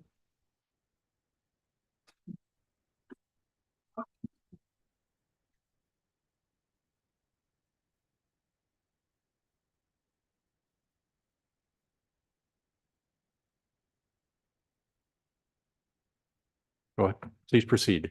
All right. Good morning, Chairman Heiner, Chairman Kolb, members of the Select Federal Natural Resource Management Committee. My name is Kelly Norris, and I'm the Wyoming State Forester. Thank you for inviting me here today to present a State Forestry Good Neighbor Authority program update. With me is Assistant State Forester Operations, Matt Marshall, and Partnership Coordinator, Travis Pardue. I want to begin my presentation with a thank you to this committee. Thank you for House Bill 43. Titled State Forestry Good Neighbor Authority positions, which doubled the amount of GNA employees state forestry can hire. This flexibility will help our program evolve, allowing us the ability to grow and retain foresters, and in return will be more effective at increasing the pace and scale of treatments implemented on Wyoming's federally forested lands. I had the opportunity to highlight the passing of House Bill 43 to the U.S. Senate Energy and Natural Resource Committee in Washington, D.C. back in March, sharing how important it is to actively manage our federal forests here in Wyoming. Currently, state forestry has 16 active U.S. Forest Service agreements and across 6 national forests and within 2 regions. We also have 3 active BLM agreements. These agreements total $8 million in funding. State Forestry currently has 1 full-time permanent program coordinator position and a GNA forester in the Black Hills filled. We have a new GNA forester starting this week on the Medicine Bow Route National Forest. Our Bridger Teton GNA Forester is retiring at the end of this week, so we've already started actively recruiting for a forester to replace him. Our Bighorn National Forester, the GNA seasonal that we've hired, just began a few weeks ago. State Forestry has been working closely with the Shoshone National Forest, and we are excited to announce the creation of a new GNA Forester position that is being federally funded through the Shoshone National Forest and the National Forest Foundation, or NFF. The new GNA Forester position is going to be located in DuBois and focusing on project work in the, I'm going to say this wrong, Dunoir Fireshed.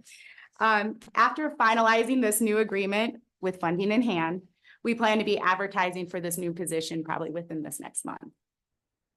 Through the passing of the 25-26 budget, State Forestry will be adding a much needed new grant administrator position. And we're planning on having at least 25% of this position's time designated to supporting the GNA program. So this is helping track and complete all the quarterly and annually reports that all of our GNA agreements have. Unlike in the previous biennium's budget, the 25-26 State Forestry budget did not include any additional state funding to support the GNA program. Due to the change in funding, State Forestry is currently amending the majority of our agreements to shift all the costs associated with the program to being federally funded through our agreements themselves, as the previous biennium's state funding budget will run out as of June 30th. As House Bill 43 allows us more permanent positions, we're currently working with a few of our national forests on transitioning our year-round at-will employee GNA foresters to permanent year-round GNA foresters. We need these positions to have well-established secured funding and planned year-round work prior to making them permanent. And that's what we're working towards with those forests. Statewide, State Forestry presently has 15 active GNA timber sales and 6 GNA service contracts. We have completed or planned GNA projects in 10 counties in Wyoming. And since the inception of the program, we've contracted 23,920 acres of projects on federal lands. That is a pretty large increase of contracted acres since the last time I've given an update. And that is a result of the NEPA assessment surveys that we are contracting in the Black Hills and Medicine Bow Route National Forest. State Forestry contracted out needed wildlife NEPA surveys to keep these planned projects moving forward. We're also planning to contract out forest stand exams in the Bridger Teton National Forest yet this year. In our handouts, we highlighted a cross-boundary timber project called the Fallen Pines Good Neighbor Authority Salvage Sale, which is located in the Medicine Bow Route National Forest. This timber sale is currently out for bid, and it includes the U.S. Forest Service, BLM, and state trust land timber, and it will all go under a state timber sale contract. This is our first multi-federal timber sale, where we're selling both BLM, Forest Service, and state all under one contract. Additionally, State Forestry coordinated with the adjacent private landowners in the area, and we've been able to increase the scale and impact of the whole project. The utilization of a more flexible state or county contracting system can provide endless project uses. We've completed a variety of service contract projects, such as aspen treatment monitoring, trail maintenance, LiDAR data plots, and road rehab. State Forestry did survey other Western states to find out what their forestry departments are implementing through the Good Neighbor Authority programs that they implement. Idaho provided us the most robust set of examples, such as targeted grazing, road decommissioning or maintenance, bridge replacement, recreation site improvements, riparian protection projects, hazard tree removal and campgrounds, and slash removal. I do want to point out that the U.S. Forest Service and BLM GNA agreements are set up entirely differently. Wyoming is one of the very few states to implement GNA with the BLM, as the Department of Interior has a more challenging agreement system. Earlier this year, Congress gave authorization to the National Park Service and the U.S. Fish and Wildlife Service for Good Neighbor Authority. That's going to really open up in Wyoming our capabilities. We are very hopeful that the Bureau of Reclamation will soon be given the authority as well.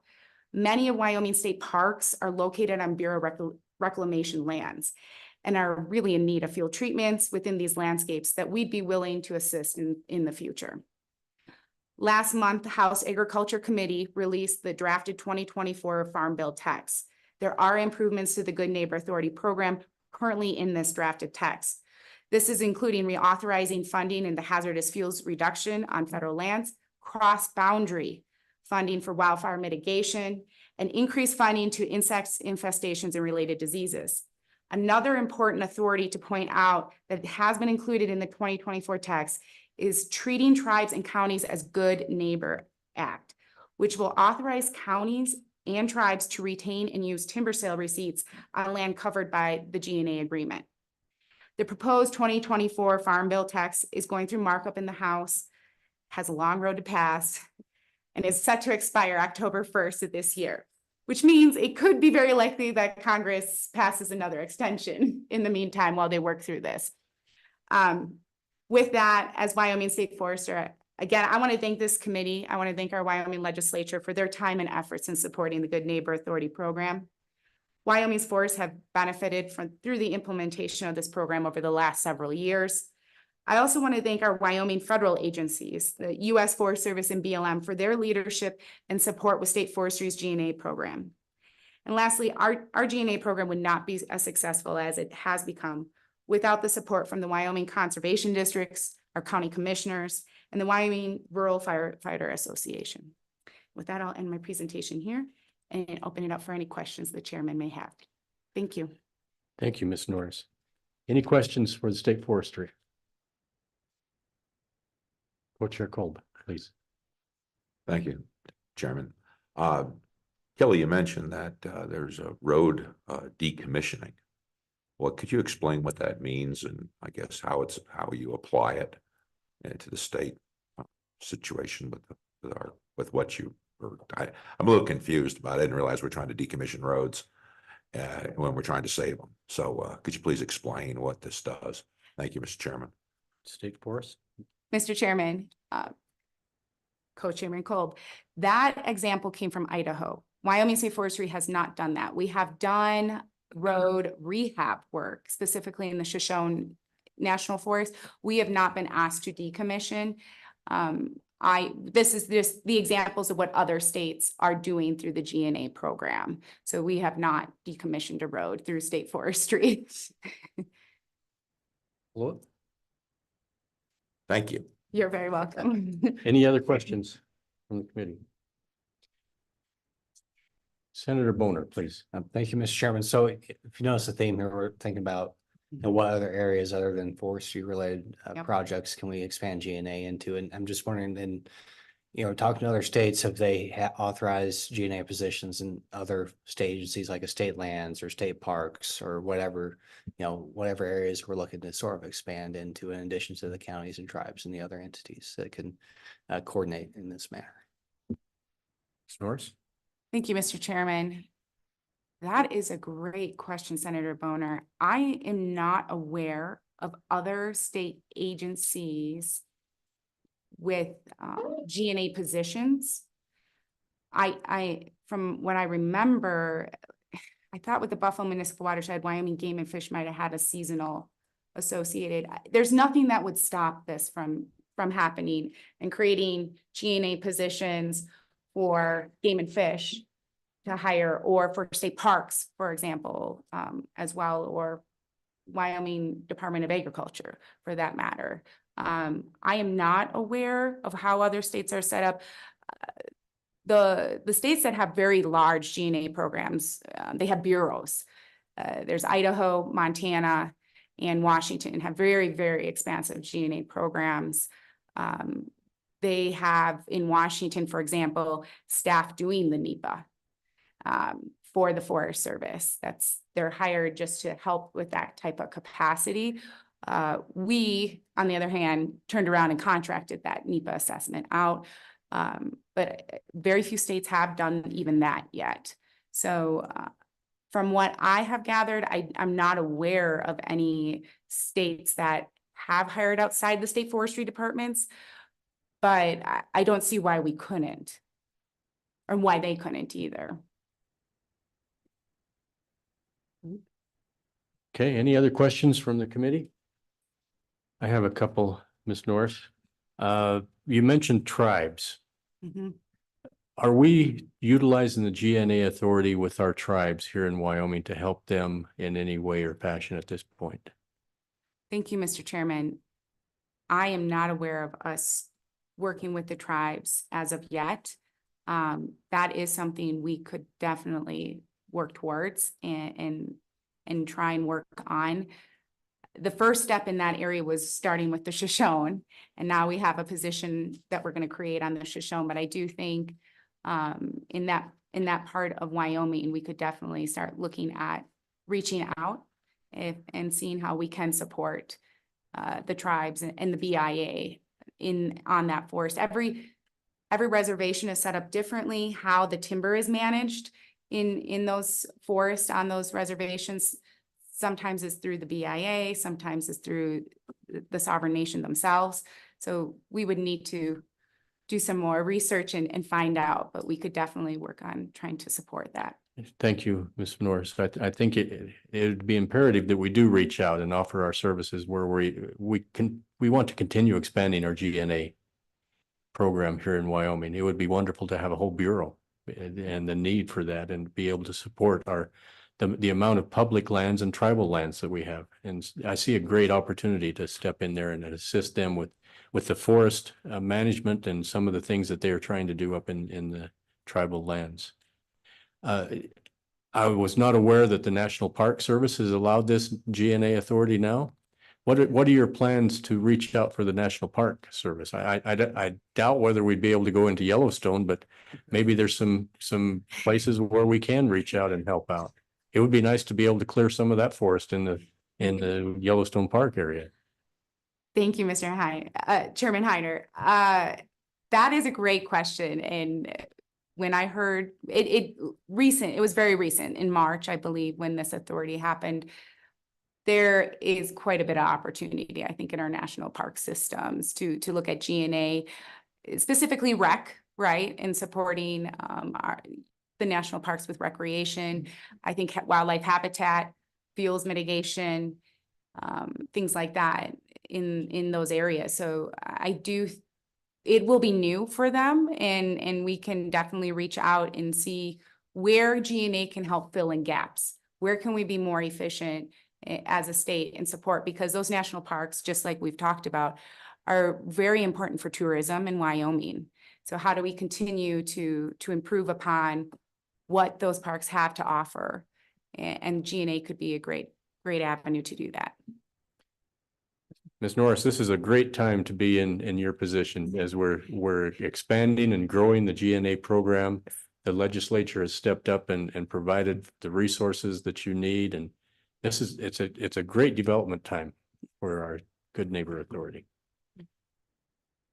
Co-Chair Kolb, please. Thank you, Chairman. Kelly, are you having any issues trying to hire full-time people for the GNA Authority position from the part-time to the full-time? Is there any challenges there? Just what are you facing? Thank you, Mr. Chairman. Mr. Chairman, that is a good question. Our biggest challenge with transitioning from the AWAC to a permanent position is making sure we have enough funding. We do not want to hire a permanent position and not have enough funding in our agreements. And so that's been where we've been working with the region. We've been looking at most of our agreements for each of our GNA foresters are associated with the forest.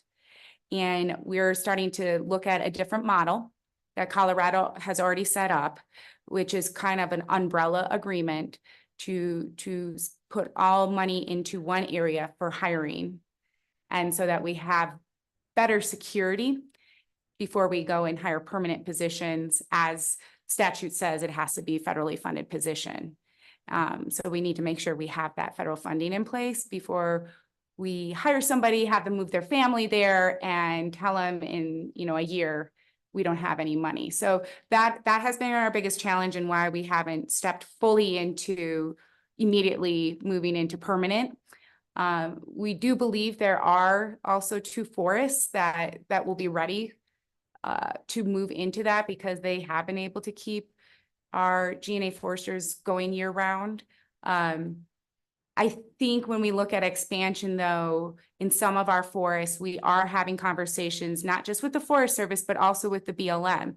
How do we bring in and maybe provide funding from the Forest Service and provide funding for the BLM to keep that position permanently going as well. And so those are some of the conversations we have been having. And I think those will continue. It just takes a little while to get agreements in place. Any other questions? Senator Boner, please. Well, and so you mentioned that, it's 100% federally funded. We took back the state funding. I'm wondering, I think you touched on just now briefly, any other, I mean, I understand you have to adjust, but any other impacts that would actually affect your ability to administer the program due to that decision on our part? State Forester. Thank you, Mr. Chairman. So the biggest difference is we were given about 400,000 in the last biennium to help support the positions. That funding went specifically to equipment. Buying a truck through federal funding is extremely difficult. So having our own state trucks that we can manage and handle between our own staff and the GNA staff is significant, as well as certain other equipment like ATVs, computers, those type of things is where we really supported those positions. And so we are having to take a bit of a step back, look at my own budget, how we're going to fund that with these added positions, and taking that on within just state forestry's budget that we have for 25-26. Follow up. Yeah, let us know how it goes, I guess. I'm sure you will. Any other questions from the committee? Seeing none, thank you very much, Thank you. Ms. Norris. And now it's time for the County Commissioners Association.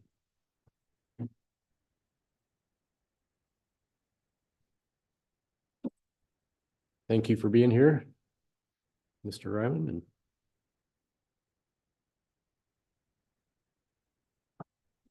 I see you brought support. I did. Good morning, Mr. Chairman, members of the committee. I'm Jeremiah Reeman here on behalf of the Wyoming County Commissioners Association. I'm proud to be supported by Mr. John Espy, who is a Carbon County Commissioner. He also serves as the chair of our Ag, State and Public Lands and Water Resources Committee. And another distinction, just finished a term as president of the Western Interstate Region of our National Association of Counties, which is a pretty influential position on these Western issues, and he'll have plenty to share with you about this and other topics today. Mr. Chairman, I heard you reference the National Old Growth Amendment. I didn't come prepared to talk on that, but I'm happy to offer comments. If you like, I would suggest that based on the best knowledge I have, about half of the potential cooperators west-wide will likely come from Wyoming, which is pretty impressive that we've stepped into a leadership role there, and really appreciate the support and collaboration that we have with the state forester in the governor's office. We recently received a FNRPA grant so that we can continue to support in that position. It'll allow us to put a couple of different additional people in place to really inform counties and prepare, shouldn't just say the counties in the state as we prepare to participate in that process. So certainly can offer more. Of course, you wanted me to and our association to talk about good neighbor authority, and happy to do so. I'd suggest that this is perhaps one of the best managed programs and successful programs that we see for state, local, and federal cooperation, and really would like to see additional expansion of that into other areas. I too want to express my appreciation to you for continuing to keep counties open to the process here in 2020. Of course, you made or you passed the legislation that established the revolving account in the state forestry's division, and that allows for counties to contribute to that particular account, as well as to partner with the state forester on Good Neighbor Authority projects. A couple of things have already been stated that I intended to bring to your attention. Of course, there are 10 counties that have had projects in their area and have participated. Those are Albany, Carbon, Crook, Johnson, Sheridan, Washakie, Park, Sublette, Fremont, and Uinta. The state forester did mention one of the limitations that exists for counties, and perhaps why you haven't seen counties actually take the leadership role on some of the timber projects, and that is the fact that although in 2018 counties were authorized through the Farm Bill to participate in Good Neighbor Authority, we can't actually retain the timber sales revenue like the state can, and thus it makes it more appropriate that the State Forestry Division take the leadership on those particular projects, so we can continue to fuel that money back into projects that are here. Now, that likely will change as part of the Farm Bill reauthorization, and that will be an important step moving forward. The last thing I wanted to say before I turn it over to John to address you and then make ourselves available for any comments. And I'm going to talk to you later about our congressional tour that we've been moving forward the last couple of years and that we have plans for the next few. But what I'll say is that we are very fortunate to have a couple of staff from the Farm Bill reauthorization here in Wyoming last year.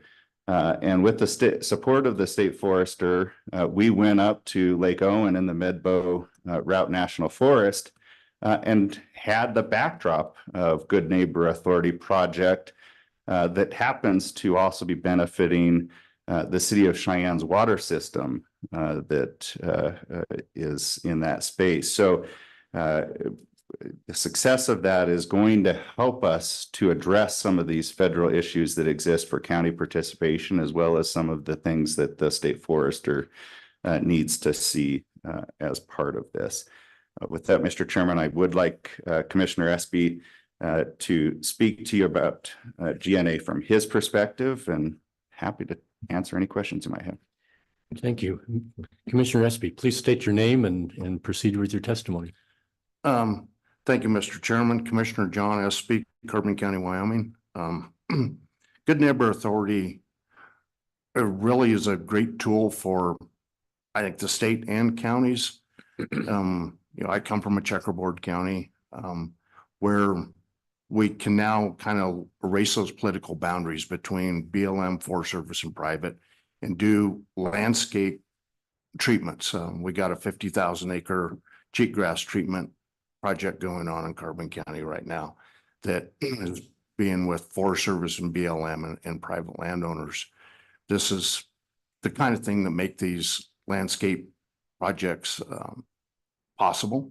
Without it, I think we'd be piecemealing and just treating a little bit here and a little bit there and not getting ahead of a lot of our problems and issues and that, and preventing wildfire and other things that are gonna come along. Sidebar on, Good Neighbor Authority. I was in Yosemite National Park finishing up my term as WIR president, and they were actually doing timber thinning inside Yosemite National Park. Our tour bus got delayed because a logging truck tipped over in the road. But since all the wildfires out there, they're taking a proactive deal there to, protect what they still have. Just something that I learned. I don't know I think like for the timber side of the deal, I don't think many counties in Wyoming would really be interested in retaining the timber receipts. I think that is way better left with state forestry.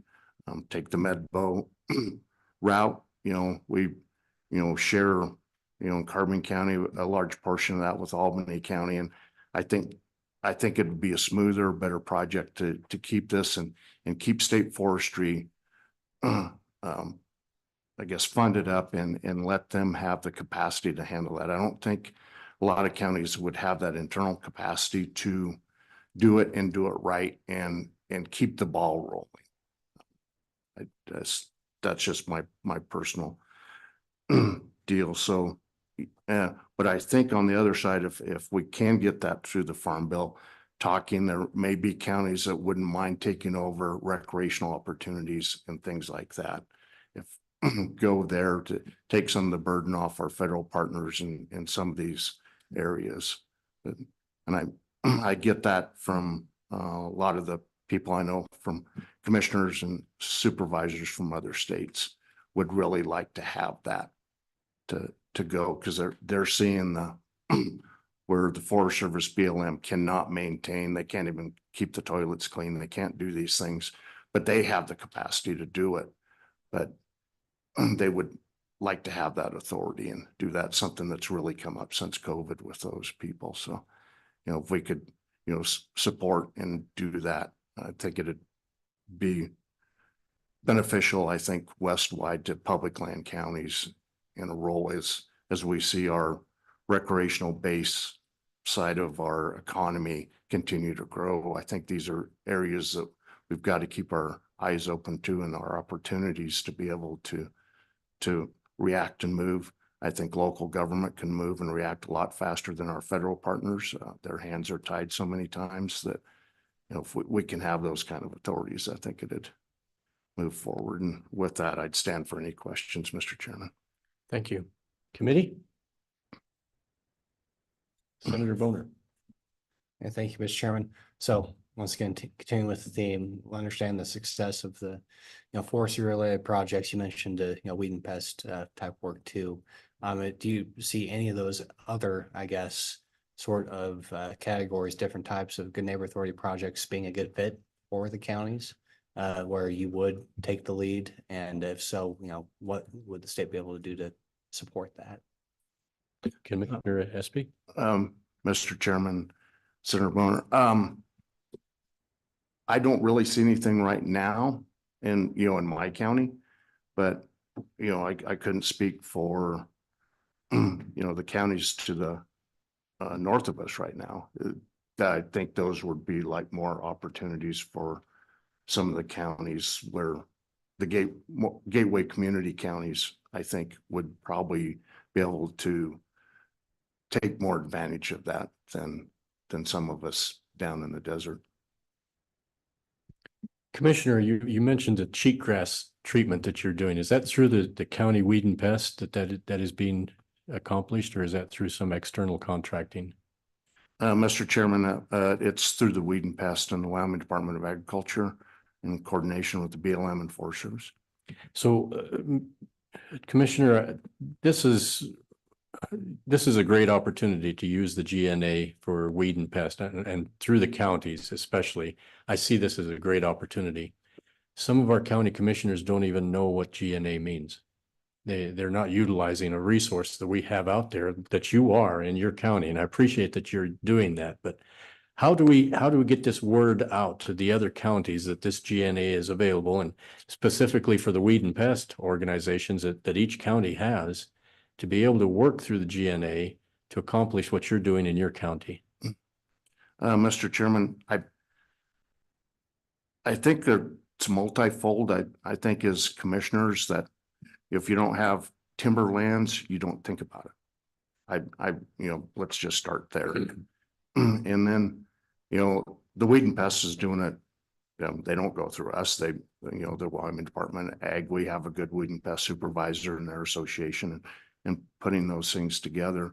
I think it's an education thing all along that. And, elections have consequences, and a lot of that is, your knowledge just gets, every 2 years, we sweep some knowledge off the table. And I think that's how they're getting it in, and our counties are, we've got like maybe one full-time weed and pest employee in the county, and so they can only do so much. But, that's why I think we depend so much on our state agencies, state forestry, the Department of Ag to kind of carry this bucket for us, because we as counties a lot of times don't have that capacity.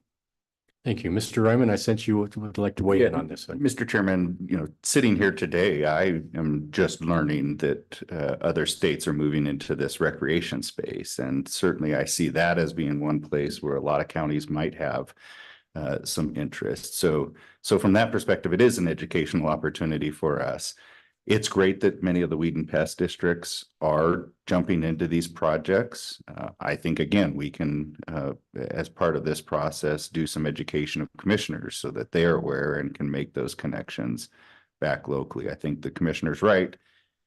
Timbered land counties have known about GNA for a while, and sort of, the common assumption is that that's the only place that you can use this authority. So it's great to hear that it's being used more creatively, and we'll make sure that that's communicated back.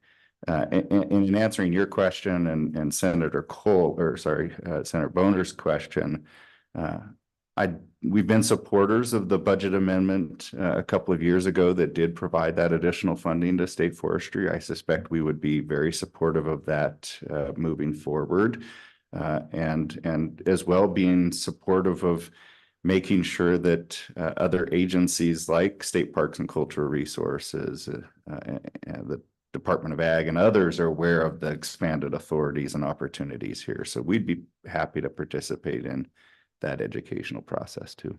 Thank you. Any other questions? Co-Chair Cole. Thank you, Chair. The most effective director of the County Commissioner Association, Mr. Ryan.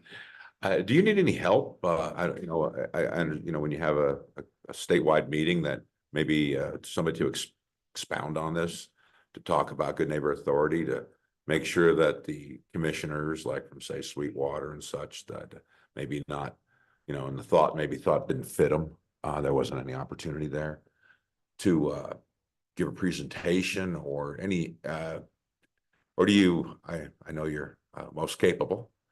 What are your thoughts on trying to get the word out to the other counties for this Good Neighbor Authority? Thank you, Mr. Chairman. Mr. Ryman.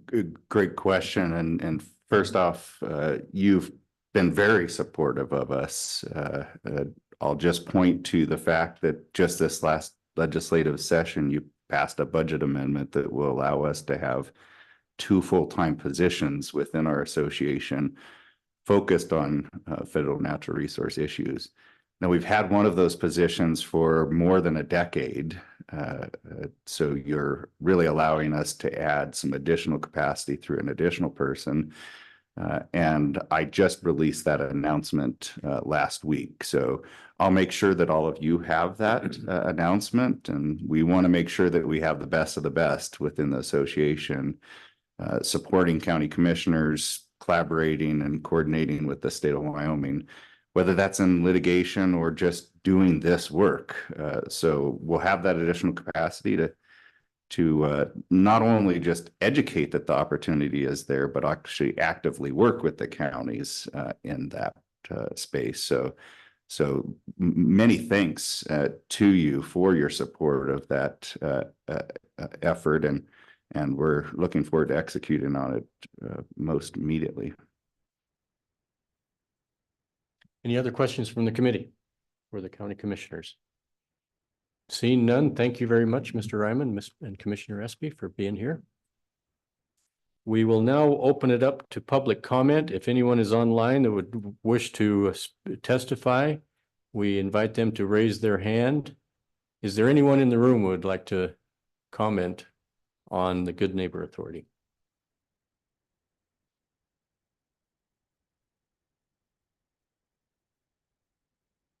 Please state your name and who you're with for the record, please. Mr. Chairman, thank you. My name is Shad Cooper. I'm the fire chief and county fire warden for Sublette County Unified Fire. I also serve as the president of the Wyoming Rural Fire Association Fire Advisory Board. I just wanted to come up and give a couple of kind words and express my sincere appreciation to the members of this committee and to the Wyoming legislature for your support of the Good Neighbor Authority program.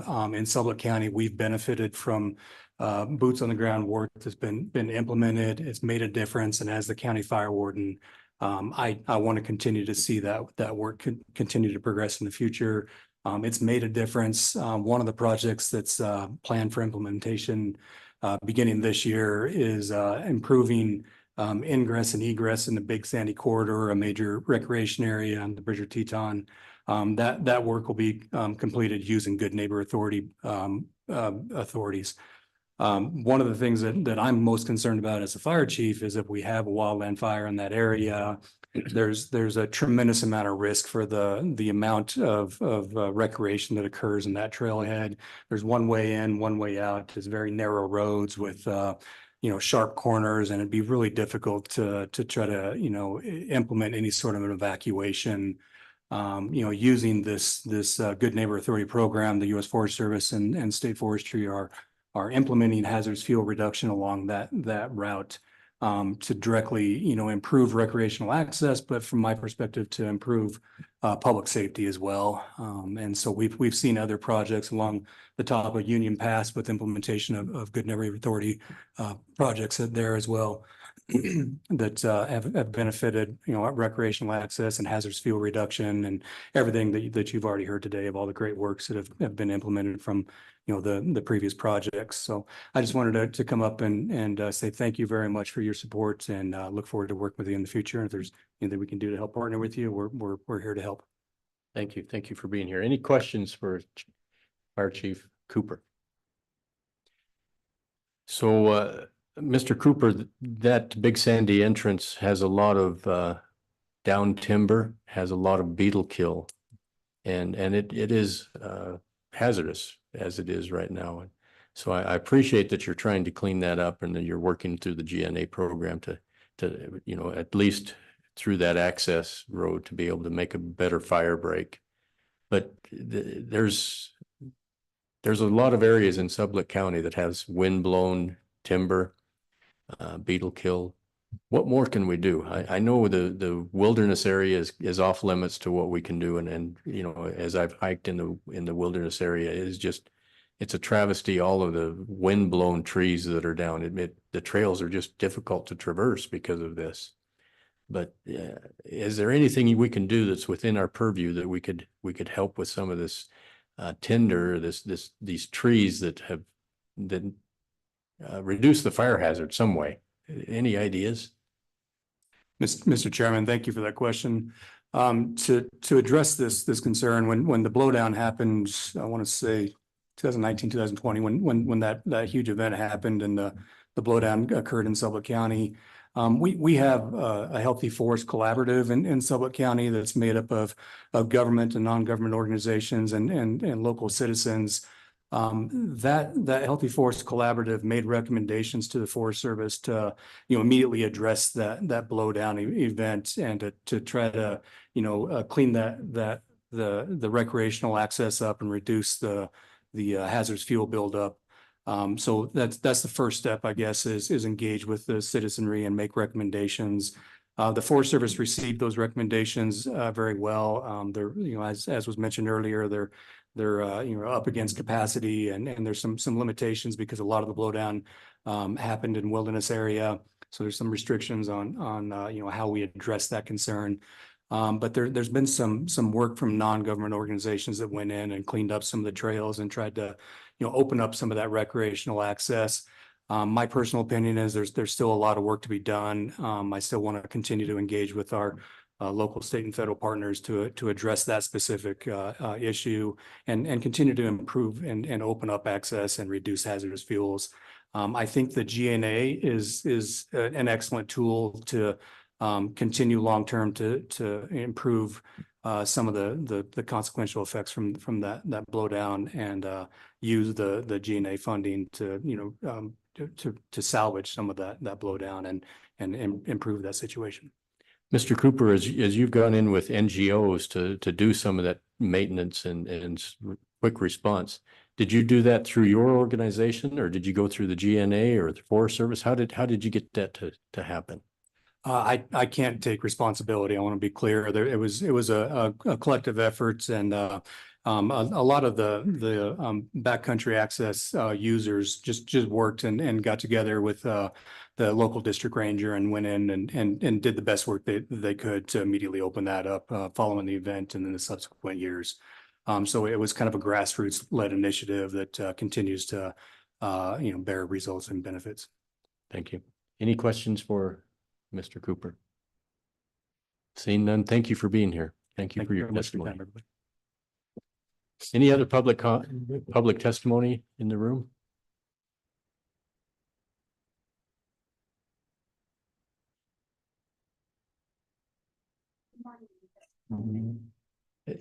I think you need to turn there. Now we'll hear you better. All right, perfect. Good morning, Mr. Chairman, members of the committee. Holly Kennedy here. I am the Executive Director of the Wyoming Association of Conservation Districts, which is comprised of 34 individual conservation districts across the state.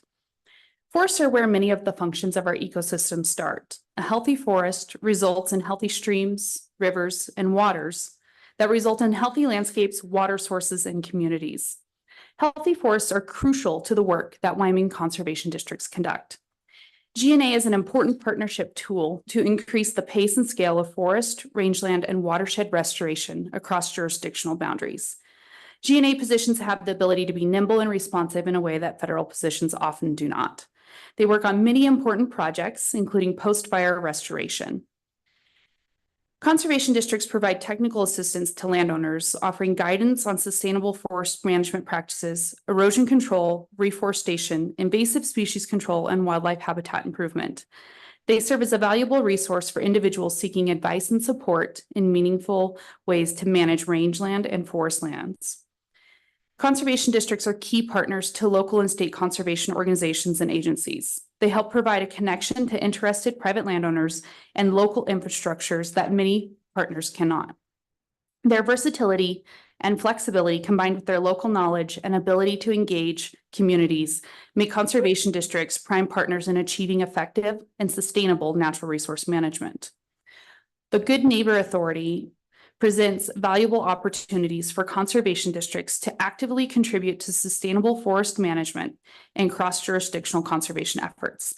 These opportunities strengthen collaboration between conservation districts and forest management agencies, leading to more effective and sustainable management practices. Conservation districts are deeply connected to their local communities and provide technical assistance along with developing and implementing conservation programming and help educate landowners on availability of funding for different projects. They fill a natural role as a partner under the Good Neighbor Authority. We appreciate your support and interest in the Good Neighbor Authority program. I want to thank you for your interest. I also want to thank you for your interest in the National Old Growth Amendment. We, along with State Forestry, the Governor's Office, and Wyoming County Commissioner Association, have been actively engaged in conversations with the Forest Service on ensuring that Wyoming's voice is heard on how this plan amendment might affect our communities and our natural resources here within the state. We have been very disappointed by the Forest Service's lack of inclusion and numerous attempts to limit local government participation in the process.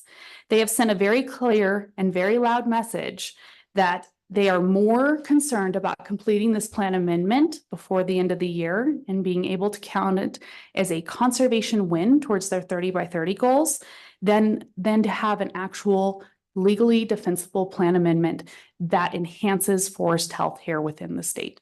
So we greatly appreciate your interest in that matter. Thank you. Thank you, Ms. Kennedy. Committee, any questions? Ms. Kennedy, have you been involved with some of the old growth, some of the input, and do you feel like you're at the table in this discussion? Mr. Chairman, thank you for that question. I appreciate it. We are finally reaching a point where we are somewhat at the table. Initially, when applying for cooperator agency status, or I should say requesting cooperator agency status, our conservation districts were told that they could participate as an interested public. And they really tried to deny our ability to engage as a cooperating agency within the process. They have since come back and sent us a MOU to sign as a cooperating agency. And I'm not sure how far you want me to delve into all of the details, but they actually sent us two MOUs. The first MOU they decided was too expansive and granted us too many abilities to be engaged in the process. So they sent us a more condensed MOU that they made sure we understood was not open to being edited, that does not grant us what we would consider full cooperating agency status, and have also told us that they are most likely not going to be sharing documents with us throughout the process. They'll just tell us what is in those documents, which is pretty unacceptable to us, as it's very hard to weigh in on those processes and see how they fit with the natural resource plans within our conservation districts, if we can't actually see the plans. We also have been excluded from participation in development of the alternatives. Those alternatives have already been developed by the Forest Service, and they are telling us that we can engage after they're released to the public. So to say we are currently very disappointed would be an understatement. Okay. Thank you, Ms. Kennedy. Senator Kolb. Thank you, Chairman. Ms. Kennedy, what is their reason for denying you cooperator status? What are they, I guess I assumed you had it. Why do they say you don't have it? Mr. Chairman, Senator Kolb, so they have never, they did not previously grant us cooperator status, but due to our authorities, and the authorities were given within the state, conservation districts are part of local government, and so therefore we have standing to have cooperator agency status. And so the reasoning that the Forest Service gave us for not wanting to grant cooperating agency status is that it would be too cumbersome. It's a national plan amendment. It's at the national level, and they instead wanted to work through the National Association of County Officers, NACO, and engage local governments in that way. So we had to really go to bat here in Wyoming. I believe that the Forest Service has been a little bit overwhelmed by Wyoming's interest in participating in this process and being treated as cooperators in this process. And so we, at this point, they have basically begrudgingly granted us that ability to participate, but again, with severe limitations. Follow up? Yeah, thank you, Mr. Chairman. So please, I don't know, you probably don't have a great explanation for this, but NACO is not local.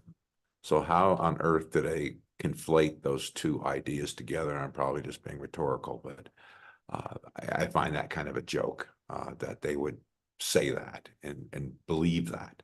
But thank you for the fight, though, that you're trying to represent the local folks. Ms. Kennedy, Thank you.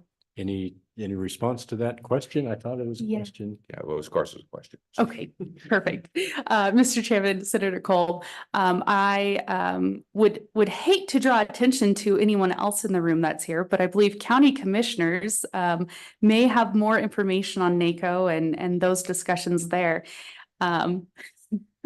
Sorry, Jeremiah. You're phoning a friend. But I would just say that what's been expressed to us is they thought that it would be perhaps a little easier to work with a national organization rather than with local governments, primarily because of their desire to keep in line with the Secretary of Agriculture's timeline to have this completed by the end of the year. They felt that they didn't have time to actively engage local voices. Commissioner Esprit. Mr. Chairman, this all started in December when they dropped it in the Federal Register and they left out county's local government in violation of CEQ rules, in my opinion. Carbon County anyway went ahead and sent a letter in asking to be a cooperating agency. Still waiting for an answer. Fast forward to February at NACO's legislative conference meeting, getting a lot of pushback from the public land counties on this. So Brian Farabee and Chief Moore approached NACO to ask NACO to be a cooperating agency, and we had a quick little text message around leadership within WIR and the Public Land Steering Committee, and we sent a very strong no. NACO then offered to help facilitate communication between US Forest Service and counties that want to be cooperating agencies to, set up meeting schedules, stuff like that. And then things kind of stalled out until last month, really. I think I guess I know how Charlie Brown felt every time that Lucy pulled the football out from underneath him, because that's what this process has been for us to get here. We have sent a very strong letter to Secretary of Agriculture over this. The rest of the states in WIR are really grateful for what Wyoming and our association has been able to provide some capacity in this issue, and we're kind of taking the lead on it in the state of Wyoming in fighting back. You imagine how hard it is for some public land commissioners from states that are really far west of us, to get backing from their association to fight. So it's really been more of a Rocky Mountain region fight, Northern Rocky Mountain region. I better clear that up a little bit, fight towards this, but and that's pretty much the history of where we're at. And then I think there's other people in the room with state agencies that are just as frustrated as we are. But, Thank you for that testimony, Commissioner. Jeremiah, did you have anything you wanted to add to that? Okay, thank you. Follow up, Senator? No. Any other questions for Ms. Cooper or Kennedy? I see none. Any other public comment in the room? Do you have any online, Larissa? Okay. Well, with that, we will close public testimony and we will take a break. We'll reconvene at 11 o'clock. Let's make that 5 to 11. We're 5 minutes ahead of the game. All right, thank you.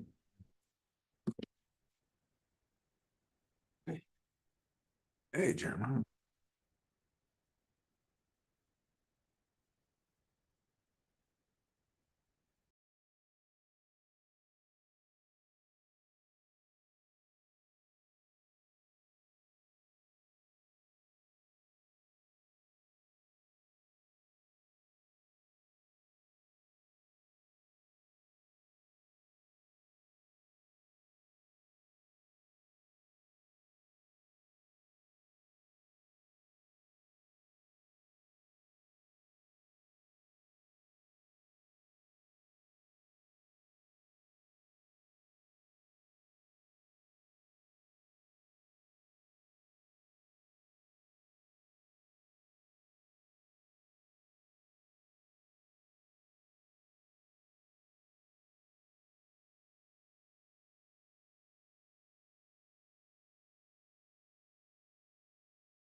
Okay, we'll continue on our journey. Are we live? Okay, great. So unfortunately, we had the Wyoming Mining Association convention going on at the very same time as this committee. But we feel like they're very valuable participants. And so Mr. Detai has agreed to carve out a little time to be able to testify for us here, share some of his knowledge, the vast amount that he has to share with us. And we appreciate him doing this remotely and the technology we have to be able to facilitate this. So we'll turn the time over to Mr. Detai. Would you introduce yourselves and take the time to discuss these topics of mining and oil and gas leasing? Absolutely. Mr. Chairman, can you hear me okay? Yes. Mr. Chairman? Okay, thank you.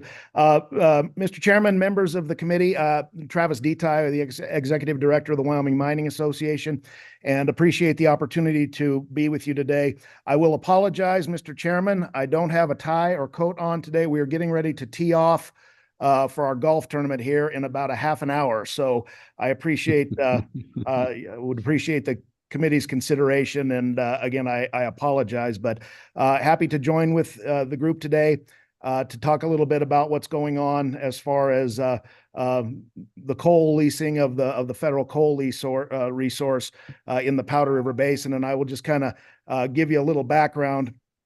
The Bureau of Land Management did come out with their Buffalo Resource Management Plan earlier last month or late last month. And unfortunately, they took the alternative out of three alternatives. One was a no action alternative, leaving 48 billion tons of coal available for leasing in the Powder River Basin. The second alternative was to scale that down to 1.8 billion tons of coal available for leasing in the Powder River Basin. And the third alternative, their preferred alternative, which they went with, was a no leasing alternative.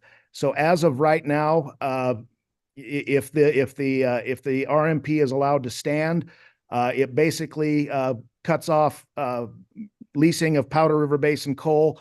Basically, the drop dead date is 2041. What it basically does is set the end date for coal mining in Wyoming in the Powder River Basin. And so what does that mean right now? Well, here are just a couple of statistics for you, Mr. Chairman, if you would indulge me. In 2023, Wyoming produced 237.1 million tons of coal. Of this, the tax revenue that was generated and went to the state of Wyoming was about $654 million. A reminder, back in the heyday, that number used to be roughly $1.2 billion worth of coal. So on that federal coal resource that we mine, we pay federal royalties. And to the state that came, that was $216.6 million. That was the state's share out of about $370 million. Severance tax paid on coal, $185.8 million. Ad valorem taxes on production, $167 million. State rents and royalties, roughly $25 million. AML fee, the state of the Wyoming pays the bulk of the federal abandoned mine lands fees, but Wyoming got about $25.2 million out of that. Sales and use taxes, $19 million, and ad valorem on property, $16 million, again, for a total of roughly $654 million. Our coal mines pay the lion's share of the black lung fee. Basically, just a sliver of that comes back to Wyoming, but they paid about $130 million into that. So the industry in Wyoming currently employs 5,111 folks, and 4,492 of those jobs, direct coal mining jobs, are in the Powder River Basin. The average wage is $95,000. That's well above the state average of $53,000. And each of those coal mining jobs supports another 2 jobs in the service and supply sector. So, when you talk about limiting and in effect prohibiting the further leasing and mining of federal coal, the economic impact to Wyoming is just massive. So, you know, I hate to use martial terms, but this is a war on the Wyoming coal industry. You know, the BLM's actions coupled with the EPA suite of rules that came out again earlier this year, specifically designed to kill the coal industry in Wyoming and the country. And so we're facing a lot of headwinds right now. And Mr. Chairman, I will keep my comments, if you don't mind, kind of directed towards the BLM action on their RMP in Buffalo. So what happens next, I guess? You know, I will preface what I'm going to say.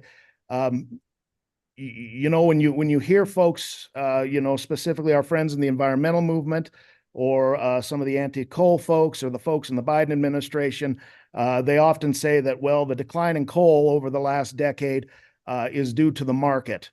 And you know, that drives me crazy, because I would specifically, you know, when you talk about a market, you automatically, that implies choices, and you really don't have a choice when one of your options is A, overregulated at the federal level, number one, B, overtaxed at the state level, and C, in the case of the BLM actions right now, you've now prohibited it.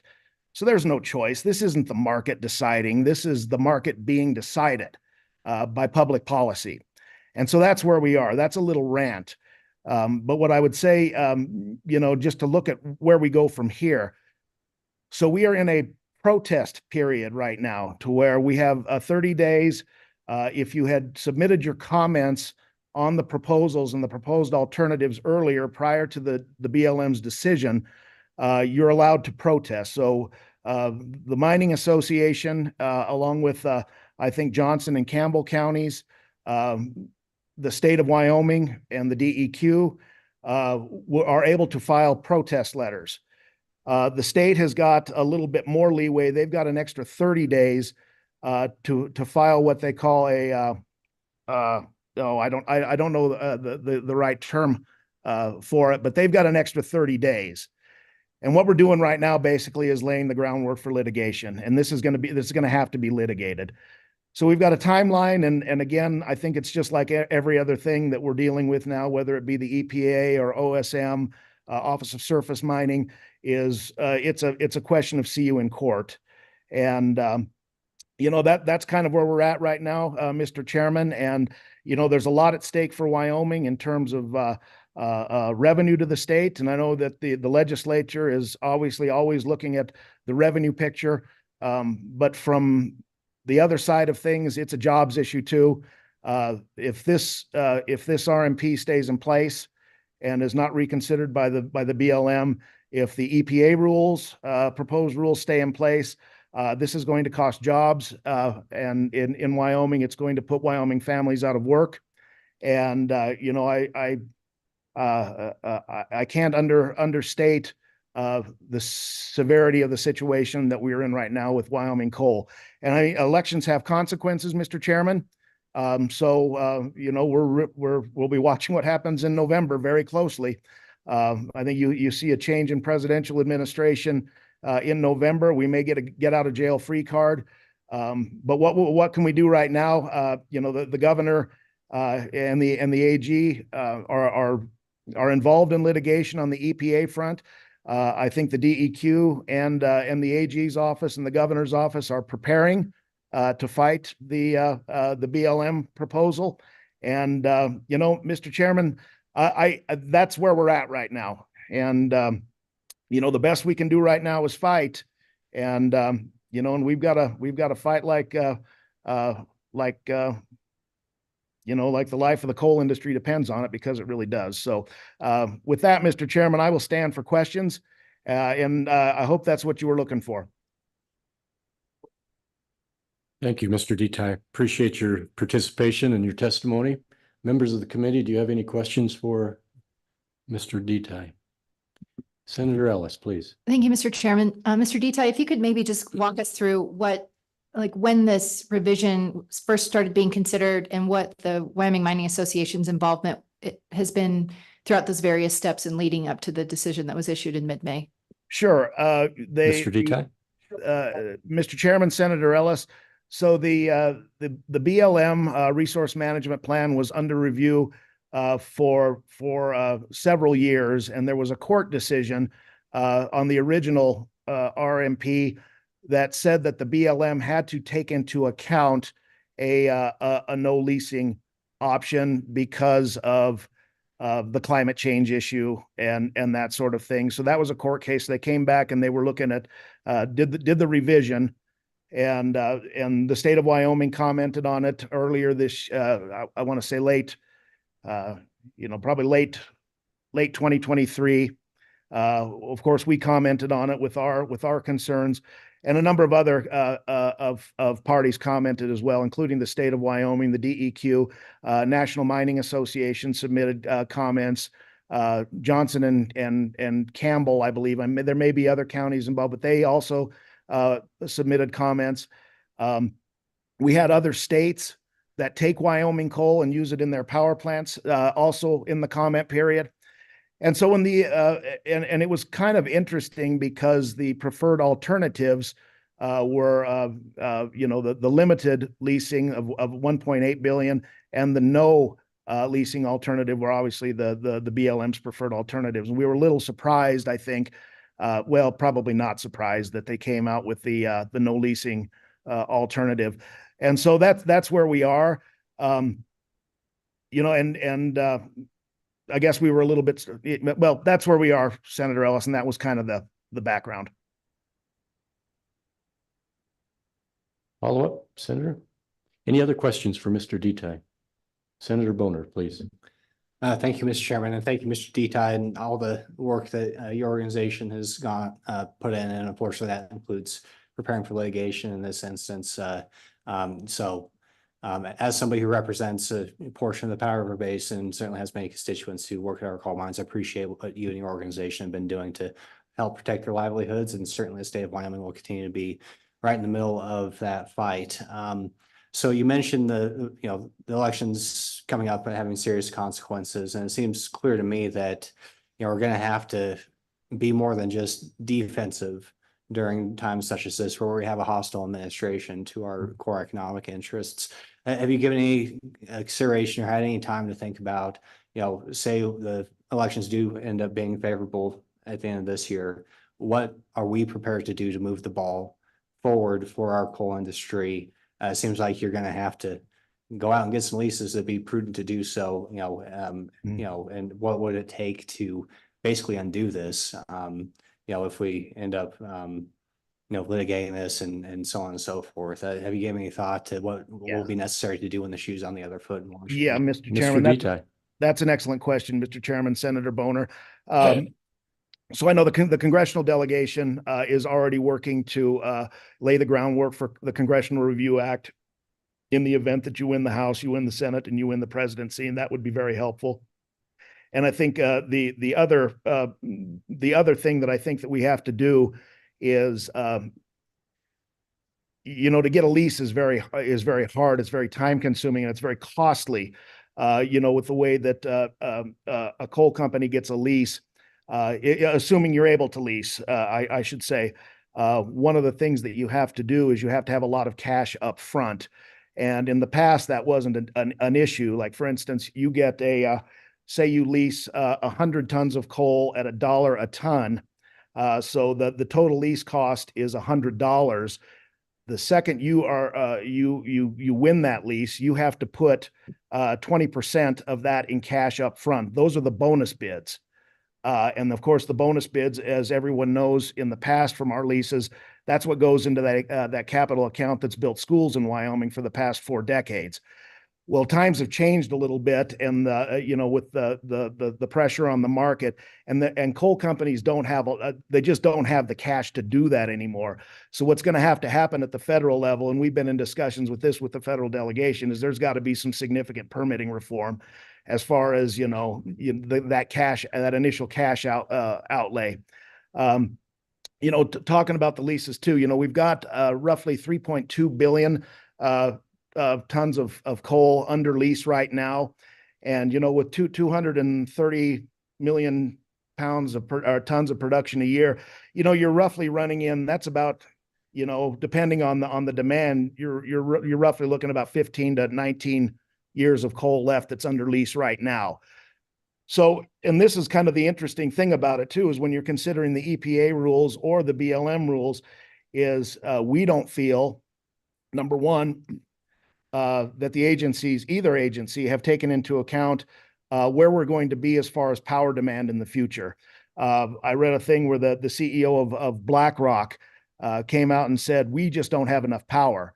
And when you're looking at this whole movement of artificial intelligence, of data centers, we just do not have, we're not going to be able to power this country with all the stuff that's coming online right now. We sure aren't going to be able to do it with wind and solar. And so, you know, to think that you're going to be able to meet that future demand without coal is simply absurd. So we do have that going for us, is that you're going to need the coal resource. You just have to.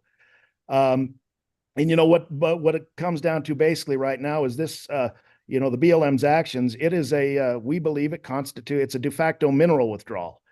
And that's an end run around Congress, because there is a congressionally, you know, passed federal law that lays out the procedure for a mineral withdrawal, and the BLM completely circumvented that. And so, you know, I think we've got a strong case to fight back. But there's a lot that's got to be done though in you know, coming down the line, if there is a change in administration, or if there isn't. But you know, the rubber's going to hit the road somewhere at some point in time, with all the pressure on the industry right now, and this whole grand effort to shut down our coal-fired power in the United States. I mean, my colleague from one of my other my sister organizations commented in the Minerals Committee, the lights are going to go out, and you know, we're going to learn some hard lessons, I think. I don't know if that answered your question, Senator Boner, but I gave it my best shot. And Mr. Chairman, before what the governor's office has, I mentioned they have an additional 30 days. That's called, they can do a consistency review, is what they're working on, and that, you know, probably lays the groundwork for litigation.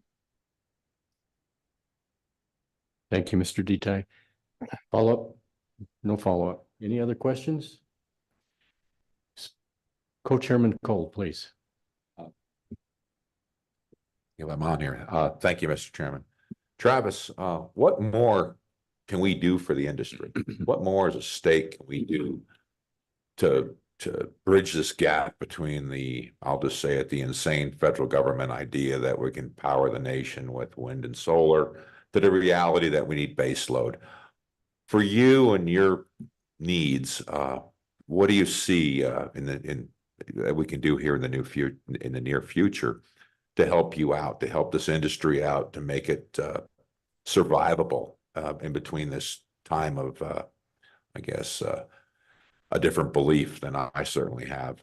So just as an open-ended question, sir, what can we do to help you? Thank you, Mr. Chair. Mr. Detay. Mr. Chairman, Chairman Kolb, I would say this. So we had a pretty rough quarter in production wise in the first part of 2024. And a lot of that was due to a couple of factors. Number one, low natural gas prices. We compete very, you know, that they're our main competitor. It's not the wind and the solar, although that stuff is starting to eat some of our share of the market, but it's natural gas. And, you know, with the gas prices that have been, you know, stubbornly low for the last, you know, several months, that's really the key right there. You know, the sweet spot that we use is when gas is around 275, then our higher BTU coal becomes competitive. If it's over $3, all of our coal is competitive. So that's really a key. And then, you know, of course, the weather, it was a relatively mild winter. You know, so we're hoping kind of for a good hot summer, people running their air conditioners a little bit, that'll help. So I think when you ask where you can help us on our competitiveness. We need a little tax relief. And we had some good discussions at the Revenue Committee last week regarding looking maybe some reform of how we do tangible personal property tax, of looking at the industrial property tax rate and maybe trying to reduce that a little bit. You know, I'm probably going to come before the body again to ask for a half a cut in the severance tax cut, or in the coal severance tax, to bring us into parity with gas, because that is our main competitor. So I think what the legislature can do, the governor can do his thing as far as litigating. We're appreciative of his help. We finally got some of the money that you appropriated from the coal litigation fund. Some of that's getting deployed now. That's great. But really, what you guys can do, Mr. Chairman, Senator Kolb, going into the next session is, we'd like to look for ways to get us a little tax relief and make us a little bit more competitive, so that we can, weather this storm a little bit easier. And my coal members, we just got done with our board of directors meeting here, Mr. Chairman, and good discussion around the tax burden on the coal industry. And what they say is we need to right size the tax burden on the industry right now, and that's where the legislature can help.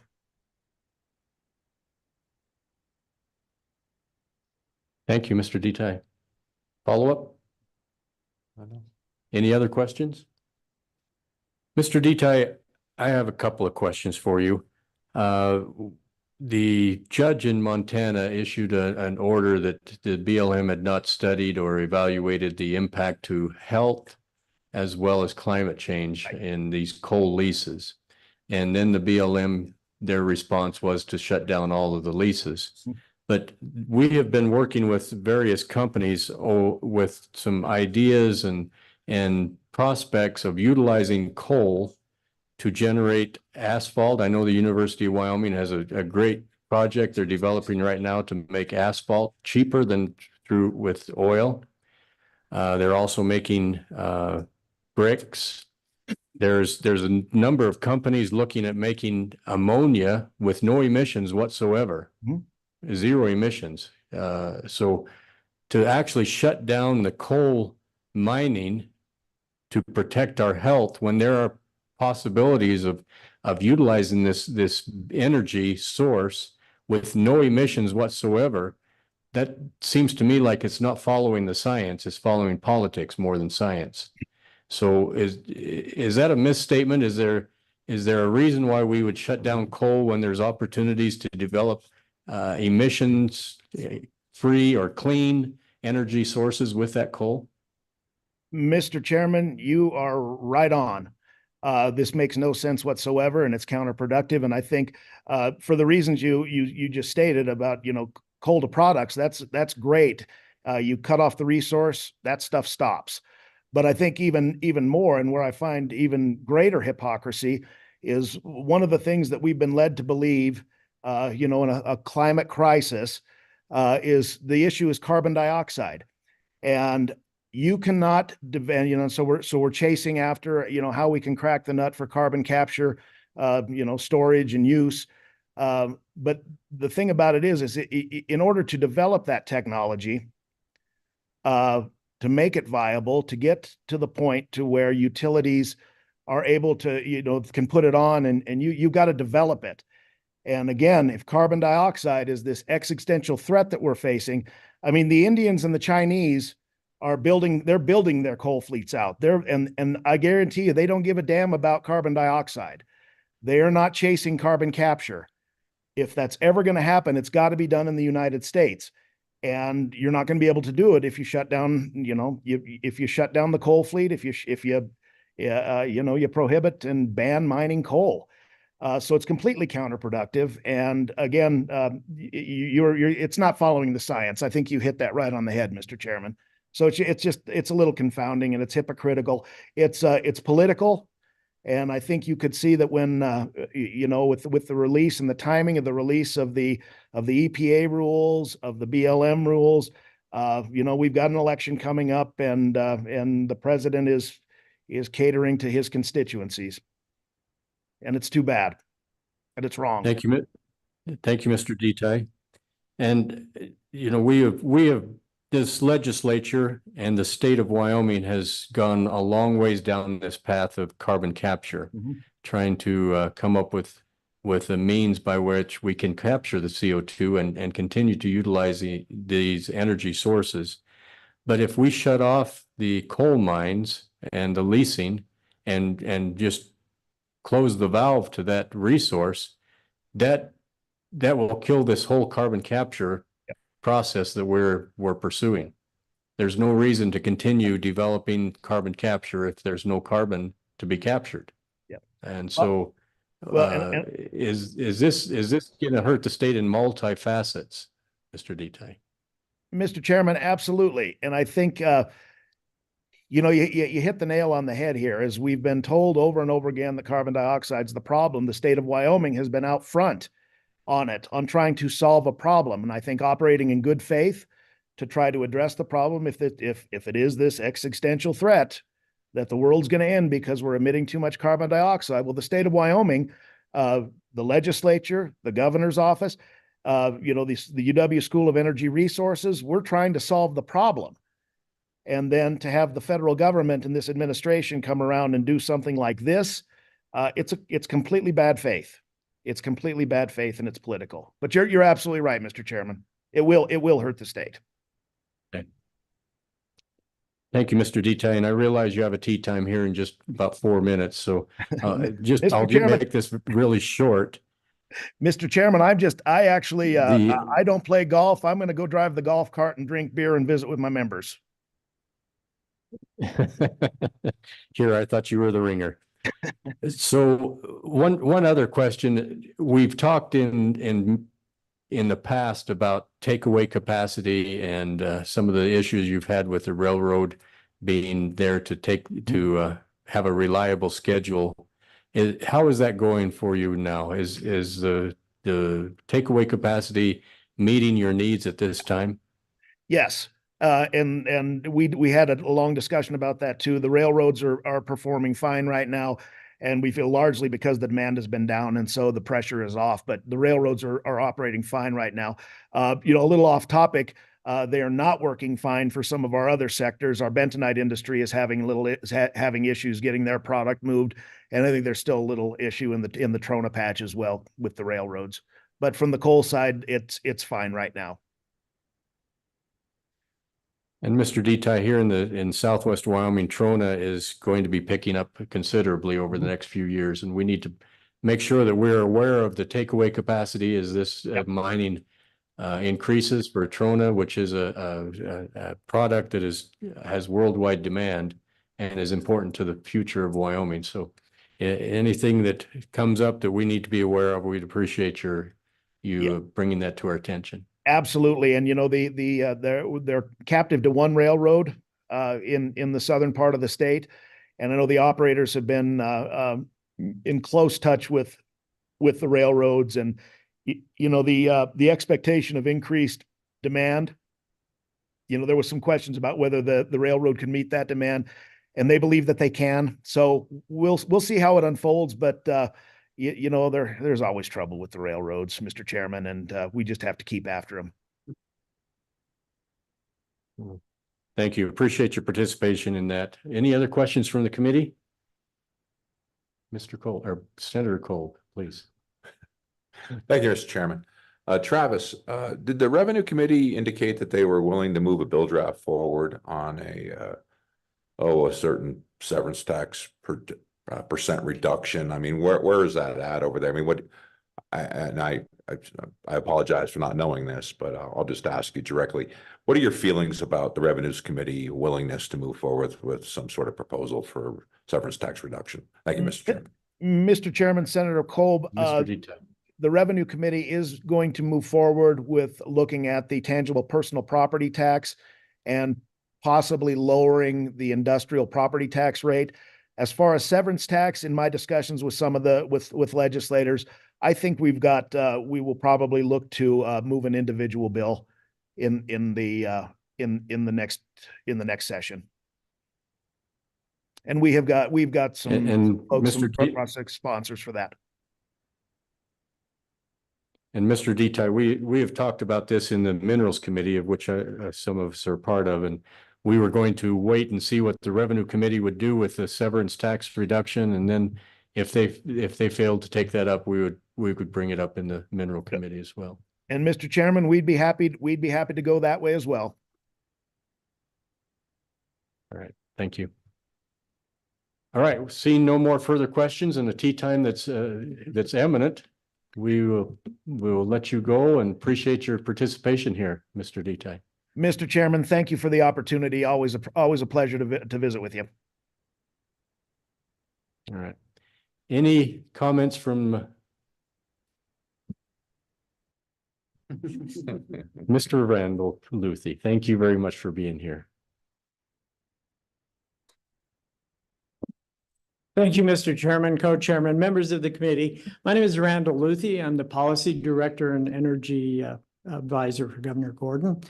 First of all, I guess an apology. I told both of the chairmen, I said, I'm just here for looks today.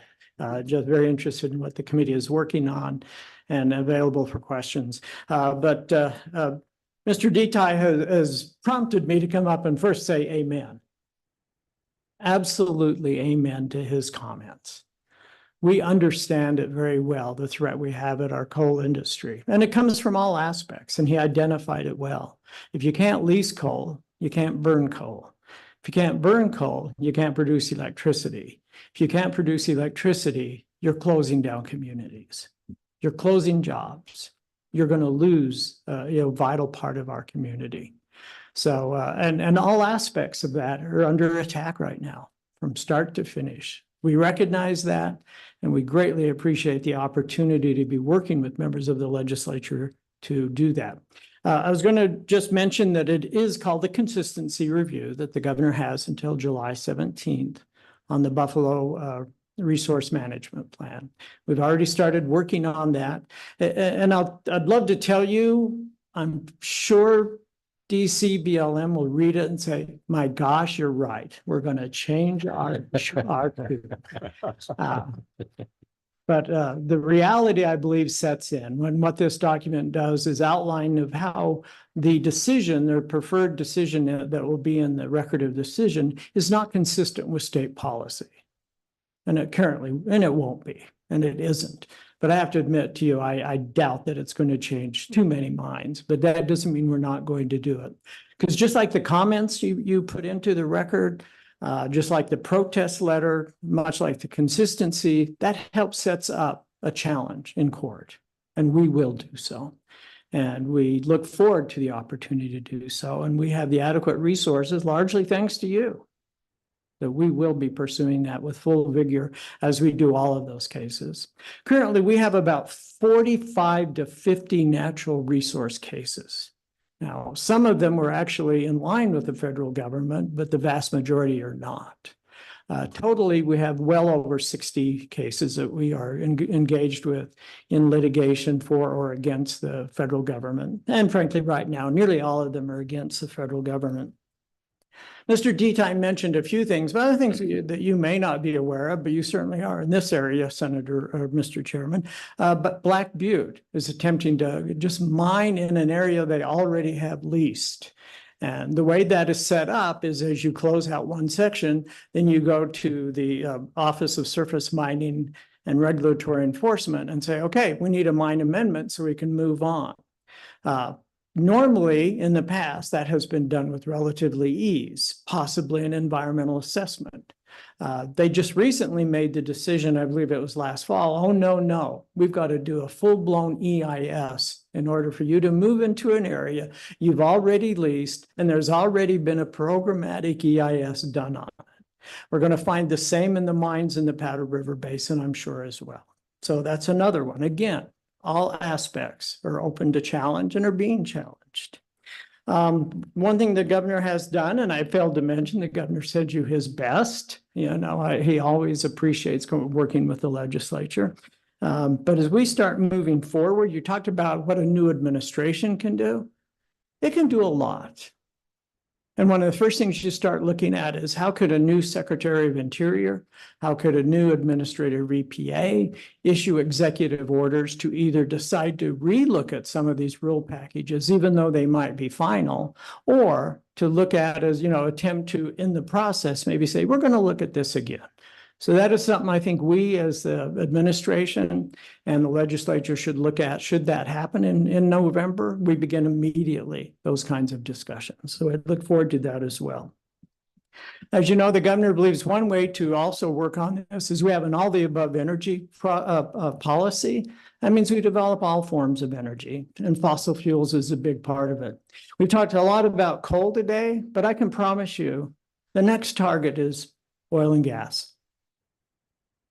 You see some of it now. That will be the next target. For your information, we'll also continue our work on carbon capture. We think it is vitally important. We've worked on it a long time. And once again, as Mr. Deti said, if CO2 is the big issue, it shouldn't matter what your source of energy is. We want to focus on then CO2. We're also finding CO2 can be a market product as well. We're also finding that those people who want to sequester CO2 in their lands have an opportunity for some income there as well as a leaseholder, much like you would if you had oil and gas in your mineral estate. CO2, again, can be a product, can also be very useful to Wyoming. We want to pursue that with full vigor because we don't want to lose our coal units. We currently have 17 coal-fired power units. Most of them are run by one of the major utilities. A lot of them, the average age is over 40 years old. And I think I doubt you're going to see much interest in building a brand new coal-fired unit. As much as I would like to see it, that will be difficult. But I think you can extend the life of these units through retrofitting with carbon capture. So we will continue to try and figure out how to make that. Currently, the amine process is the one technology that is currently being used commercially, but there should be other choices, and that's the purpose of the ITC. The last thing I would mention is the governor is going to have a public town hall in Gillette on June 25th, 1 o'clock at the Gillette College, and he'll have members of his cabinet there to talk about these various rulemakings, what we're doing, both in terms of litigation, comments, and give the public an opportunity to talk about them as well. And this will include both oil and gas and coal-related and air-related regulations. So with that, the other thing I would mention is you have provided the governor some energy matching funds. I believe we've used them very wisely. In just coal area alone, we are moving roads if we are able to continue to lease and produce coal. We've got 2 road removal projects we funded or helped fund at a 50% match. In Gillette, there's one we're dealing with one in Rock Springs, which is oil and gas, and we've approved money for one in Kemmer, which is Highway 30. So that, members of the committee, I've probably spoken far longer than you wanted me to, but I'm happy to try and answer questions should you have any. Thank you, Mr. Luthy. Any questions? Co-Chair Cole, please. Thank you, Mr. Chairman. Mr. Luthy, I realize you might not, this administration won't be here, like say in the future, but as it comes to the idea about fiscal issues that would be a burden to the state at your level to fight these issues. Mm-hmm. If we give a different presidency and it goes the right way, do you perceive the need for extra funds to fund the changes that we're going to try to press forward while we can? Because obviously this is, as a tide ebbs and flows with our political folks in Washington. I would think that we need to get going as soon as possible. If it changes the right way and we have an opportunity to reverse some of these, frankly, insane decisions that's coming out of the federal government, that we would take the opportunity to capitalize on it. And that would that require extra funding to do that? Or do you feel you have the ability in place now to continue that fight for those changes that we needed to have implemented as soon as possible while we have an administration favorable for the state of Wyoming's energy policy? Mr. Luthy. Thank you, Mr. Chairman and Mr. Co-Chairman. That's quite a bit to unpack there. You're asking someone in the governor's office if you think there may be a need for more money. Is that correct? For the purposes stated, Mr. I knew the answer, but let me, and I don't mean to make light of that. We'll be starting our budget process, and we will be looking at those options. But I think you correctly stated, even if even if there is a change of administration, those things, everything that we're dealing with just doesn't go away. You know, you may be able to start settlement negotiations. You may be able to start new rulemaking, all of which is going to require more resources. So we would gladly work with you to try and make sure we've got the figure that is necessary. So thank you for that. Any other questions? Mr. Luthi, I have a couple of questions for you. When we originally put this topic on the agenda, it was geared around Black Butte, so I appreciate you brought that up. Unfortunately, in the interim, the Powder River Basin overshadowed what was going on in the Black Butte, but I appreciate you bringing that up. One of the things that you mentioned were all the litigation matters that our AG and state of Wyoming is involved in, and I appreciate that information. We reached out to the AG's office to get that information, and did we get anything, Clarissa, or Talise? Mr. Chairman, they actually just emailed me the list, so I'll send it out right Okay, now. great. I don't think we all understand how much is going on behind the scenes.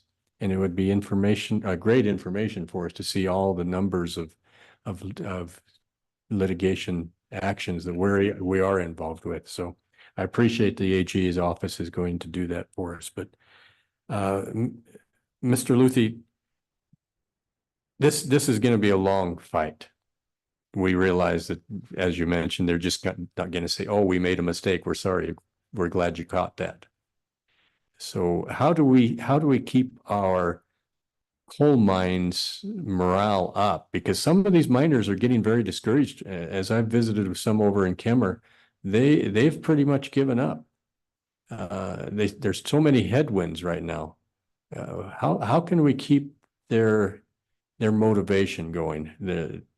Because hopefully the help is on its way. So what do we do? Mr. Chairman, as you know, that is a great question.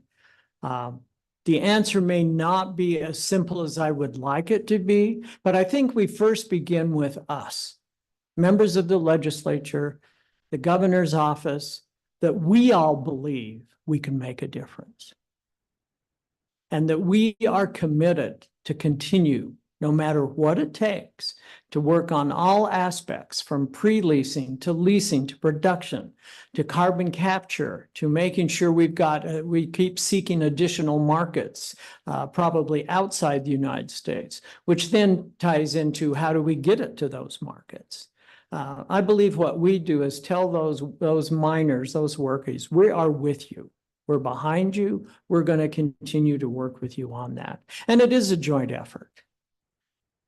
You know, I hope that we, as we work with the legislature, you know, that we are able to find that common ground. Wyoming needs that common ground. And I am committed to work with each of you, as well as the governor is, to make sure we continue to proceed. And again, I wish words could do it. But, you know, it doesn't hurt to have an attorney with a big stick behind you as well. So. Yeah. Well, thank you. Any other questions? Co-Chair Kolb. Thank you, Mr. Chairman. Mr. Luthi, could you, give me an insight, if you could, on the governor's office position about standing, fighting the Rock Springs P, the litigation money that was vetoed by the governor? And the reasons for that. I don't quite understand why. I mean, we're all fighting the same fight, and being the Board of County Commissioners have standing. And it was my belief that money could have been used for their litigation. Mm-hmm. Why do you, could you give me your philosophy on why the choice was made that it was just going to be with the governor's office, mm-hmm. and really restrict the ability of the local counties to also litigate?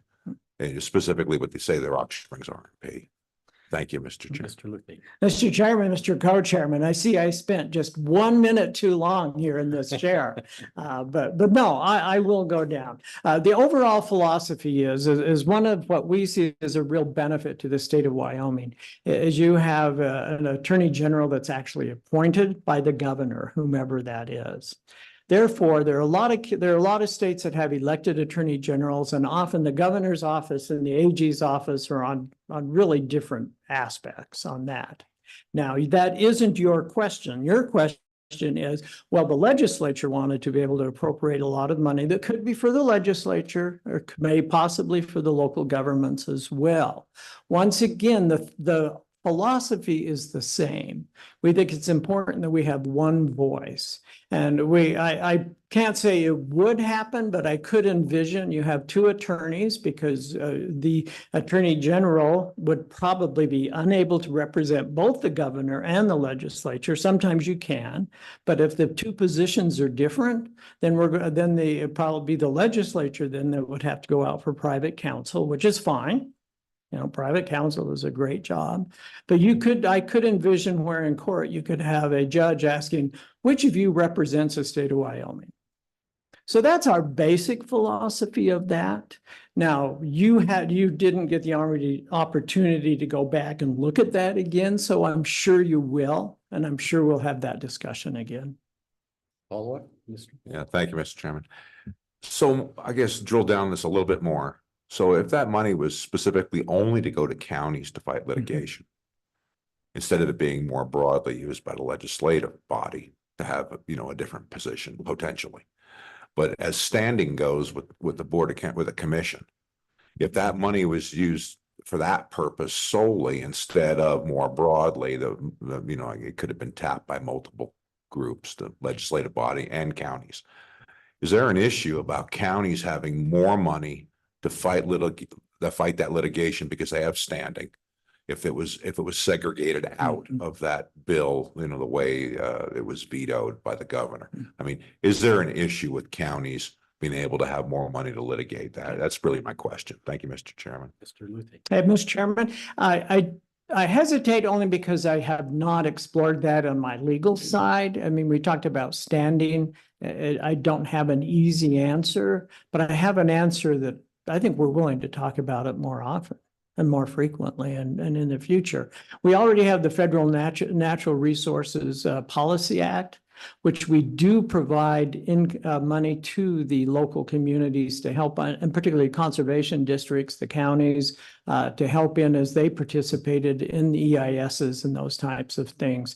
But I think about it, what I would like to tell you is, well, I'm willing to look into that, and I'm willing to talk to him in the future about that. Thank you. Representative Winter, please. Yes, thank you, Mr. Chairman. Mr. Luthi, I can't sit here and listen to this and not say something. And my big concern is this carbon capture and climate change that the governor is so positive about. It seems to me that it would be wise for him and for the citizens of this state to have a debate over this, and so we have a better understanding of what reality is. We had a situation there in the legislature last year where there were some folks invited, and they gave a presentation on climate change and that sort of thing, and it was pretty convincing. And it's my understanding that the governor does not want to debate this issue, and so what is your position on that, or has the governor changed his mind at all? Is there anything that we can do to encourage that? Mr. Chairman, thank you for that question. I mean, then here's and give me maybe just a little bit of latitude. If you were going to be the next administrator of EPA, I'd probably say, let's see where we can go with this. If I were going to be the administrator of the next EPA or the Secretary of the Interior, I'd say probably, yeah, let's see where we can go with this. But the reality is in terms of climate change, most people have made up their minds. The governor does not pretend to be a climate scientist. When you say he doesn't want to debate it, it's just that he feels that, we're going to debate that till everyone has a different opinion on it. What matters is what is being perceived either by the administration or by those making the rules or those who are buying electricity. And what we're hearing right now is they want a lower carbon footprint. They want electricity with lower CO2. We have 3 states on the west that passed, their legislature decided that they didn't want any electricity coming from coal. I hope they will change their mind, but that's what we're faced with right now. So from our perspective, again, if CO2 may or may not, and well, let me go one step further. Even our Supreme Court, one of the most conservative that we have probably seen in probably my lifetime, actually said EPA could regulate CO2 as an endangerment to the health of humans. So if that's where we're facing with, we're looking at further ahead than that. We're trying to find something to do with how we deal then with the CO2. Appreciate it. Any other questions for the governor's office? Thank you, Mr. Luthi, for being here. Appreciate you and appreciate that you've come forward and provided this valuable testimony. Well, as chairman, as co-chairman, members of the committee, all the time, be happy to talk to you anytime. Thank you. Thank you. Any other public comment? Mr. Ryman?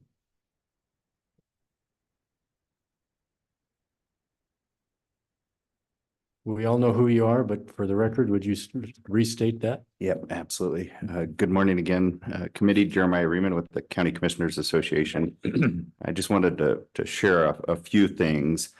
Mr. Detai mentioned Johnson and Campbell counties participating in the protest process. Just wanted to also note that Converse County as well is participating in that. In fact, I was working yesterday and today with them in the Attorney General's office to share some economic data so that they can properly prepare and participate as part of that. As well, our association will submit a protest letter and we're currently working to complete that.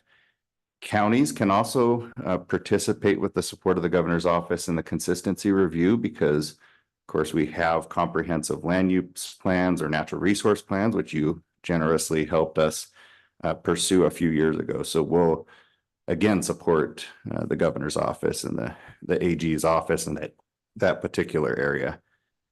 Mr. Chairman, that was really what I wanted to say, but I'll just offer one additional thing. I don't want to wade into the governor's office versus legislature debate about the $75 million, but I just wanted to note that the Federal Natural Resource Policy account can be accessed by counties to participate in litigation. In fact, provision A Romanet 3 of Wyoming Statute 94218 specifically expounds on the fact that those funds can be used for investigating, initiating, intervening or otherwise participating in litigation by the state, by state agencies, as well as counties. So I would just suggest that the FNRPA account is a mechanism that you can utilize to get funds to local governments to participate in the litigation process. It's been used that way in the past. Of course, it does have to be accessed through the governor's office. So they will have a check on that. But I just wanted to note that account already has a provision that it can be used for that particular activity. That, Mr. Chairman, I'd stand for any questions. Thank you, Mr. Riemann. Co-Chair Cole, please. Thank you, Mr. Chairman. Mr. Riemann, do you feel that account is funded adequately enough to handle litigation like the $75 million was basically constructed to do for the future issues or the current issues we have with the Rock Springs RMP, for instance? Do you think we need more money in there? Are we good? Do we need less? Thank you, Mr. Chairman. Mr. Riemann. Mr. Chairman, I don't know that I'm the best qualified to tell you whether it's adequately funded. You certainly added additional funds this last session, well beyond even what the governor's office had requested. It's been my history, having managed that account at one point in time, that you've always been very willing to add additional funds to that count when we need it. And so from that perspective, I was never concerned that you wouldn't do that. And in my time watching that account, I've never seen it be at a deficit and not sufficient for us to go access funds. Whether that was for the county to participate itself or to go and access outside counsel, legal counsel or otherwise. So I don't know that I could answer it any differently than that. Okay. Any other questions for Mr. Reman? Mr. Reman, I have one. As this restriction on coal production ensues, it's going to have tremendous impact on the state. But will it not have a even bigger impact on some of the counties that rely upon those coal mines for essential services like EMS, the emergency responders and the schools, all the local districts that you have? Will that be felt by the local communities if these coal mines are not able to expand or keep mining coal? Mr. Chairman, absolutely. The reality is that everybody in the state of Wyoming lives in a county and contributes, and these are major economic drivers for our community. And so the loss of those individuals, of the students and their contributions to communities will be felt. That will also mean changes to county financial streams. You already see Campbell County looking to remove about $25+ million from their budget just for this next fiscal year. So we're already seeing that. You mentioned schools. That's something that reverberates throughout the entire state of Wyoming, because of the fact that, Campbell County is one of 3 counties that is a recapture district and is spreading its wealth elsewhere around the state. That used to include Teton County, who at one point in time was a rather poor county and had to or did benefit from that. And I know the commissioners up there are cognizant of that, and I'm very thankful for the fact that that existed. But this is going to have reverberating impacts in every part of our state, not just economically and financially, but socially, because these are cultural elements of our community and very important parts of our community. Thank you, Mr. Reman. I just wanted to have that on record because by 2041, we don't have a replacement for coal. If this goes away, the economies on our state level, the county level, it will be devastating for us all. There's just nothing to take its place. Recreation is not there to be able to, tourism, grazing, there's just nothing to replace that for the state of Wyoming. So thank you for that comment. Absolutely. With that, any other public comment? Anybody online? Committee, with that, I think we'll break for lunch and we'll reconvene at 1 p.m. Thank you. Send everybody the RFP if you want to read it. It's only 600 pages. It's only 6.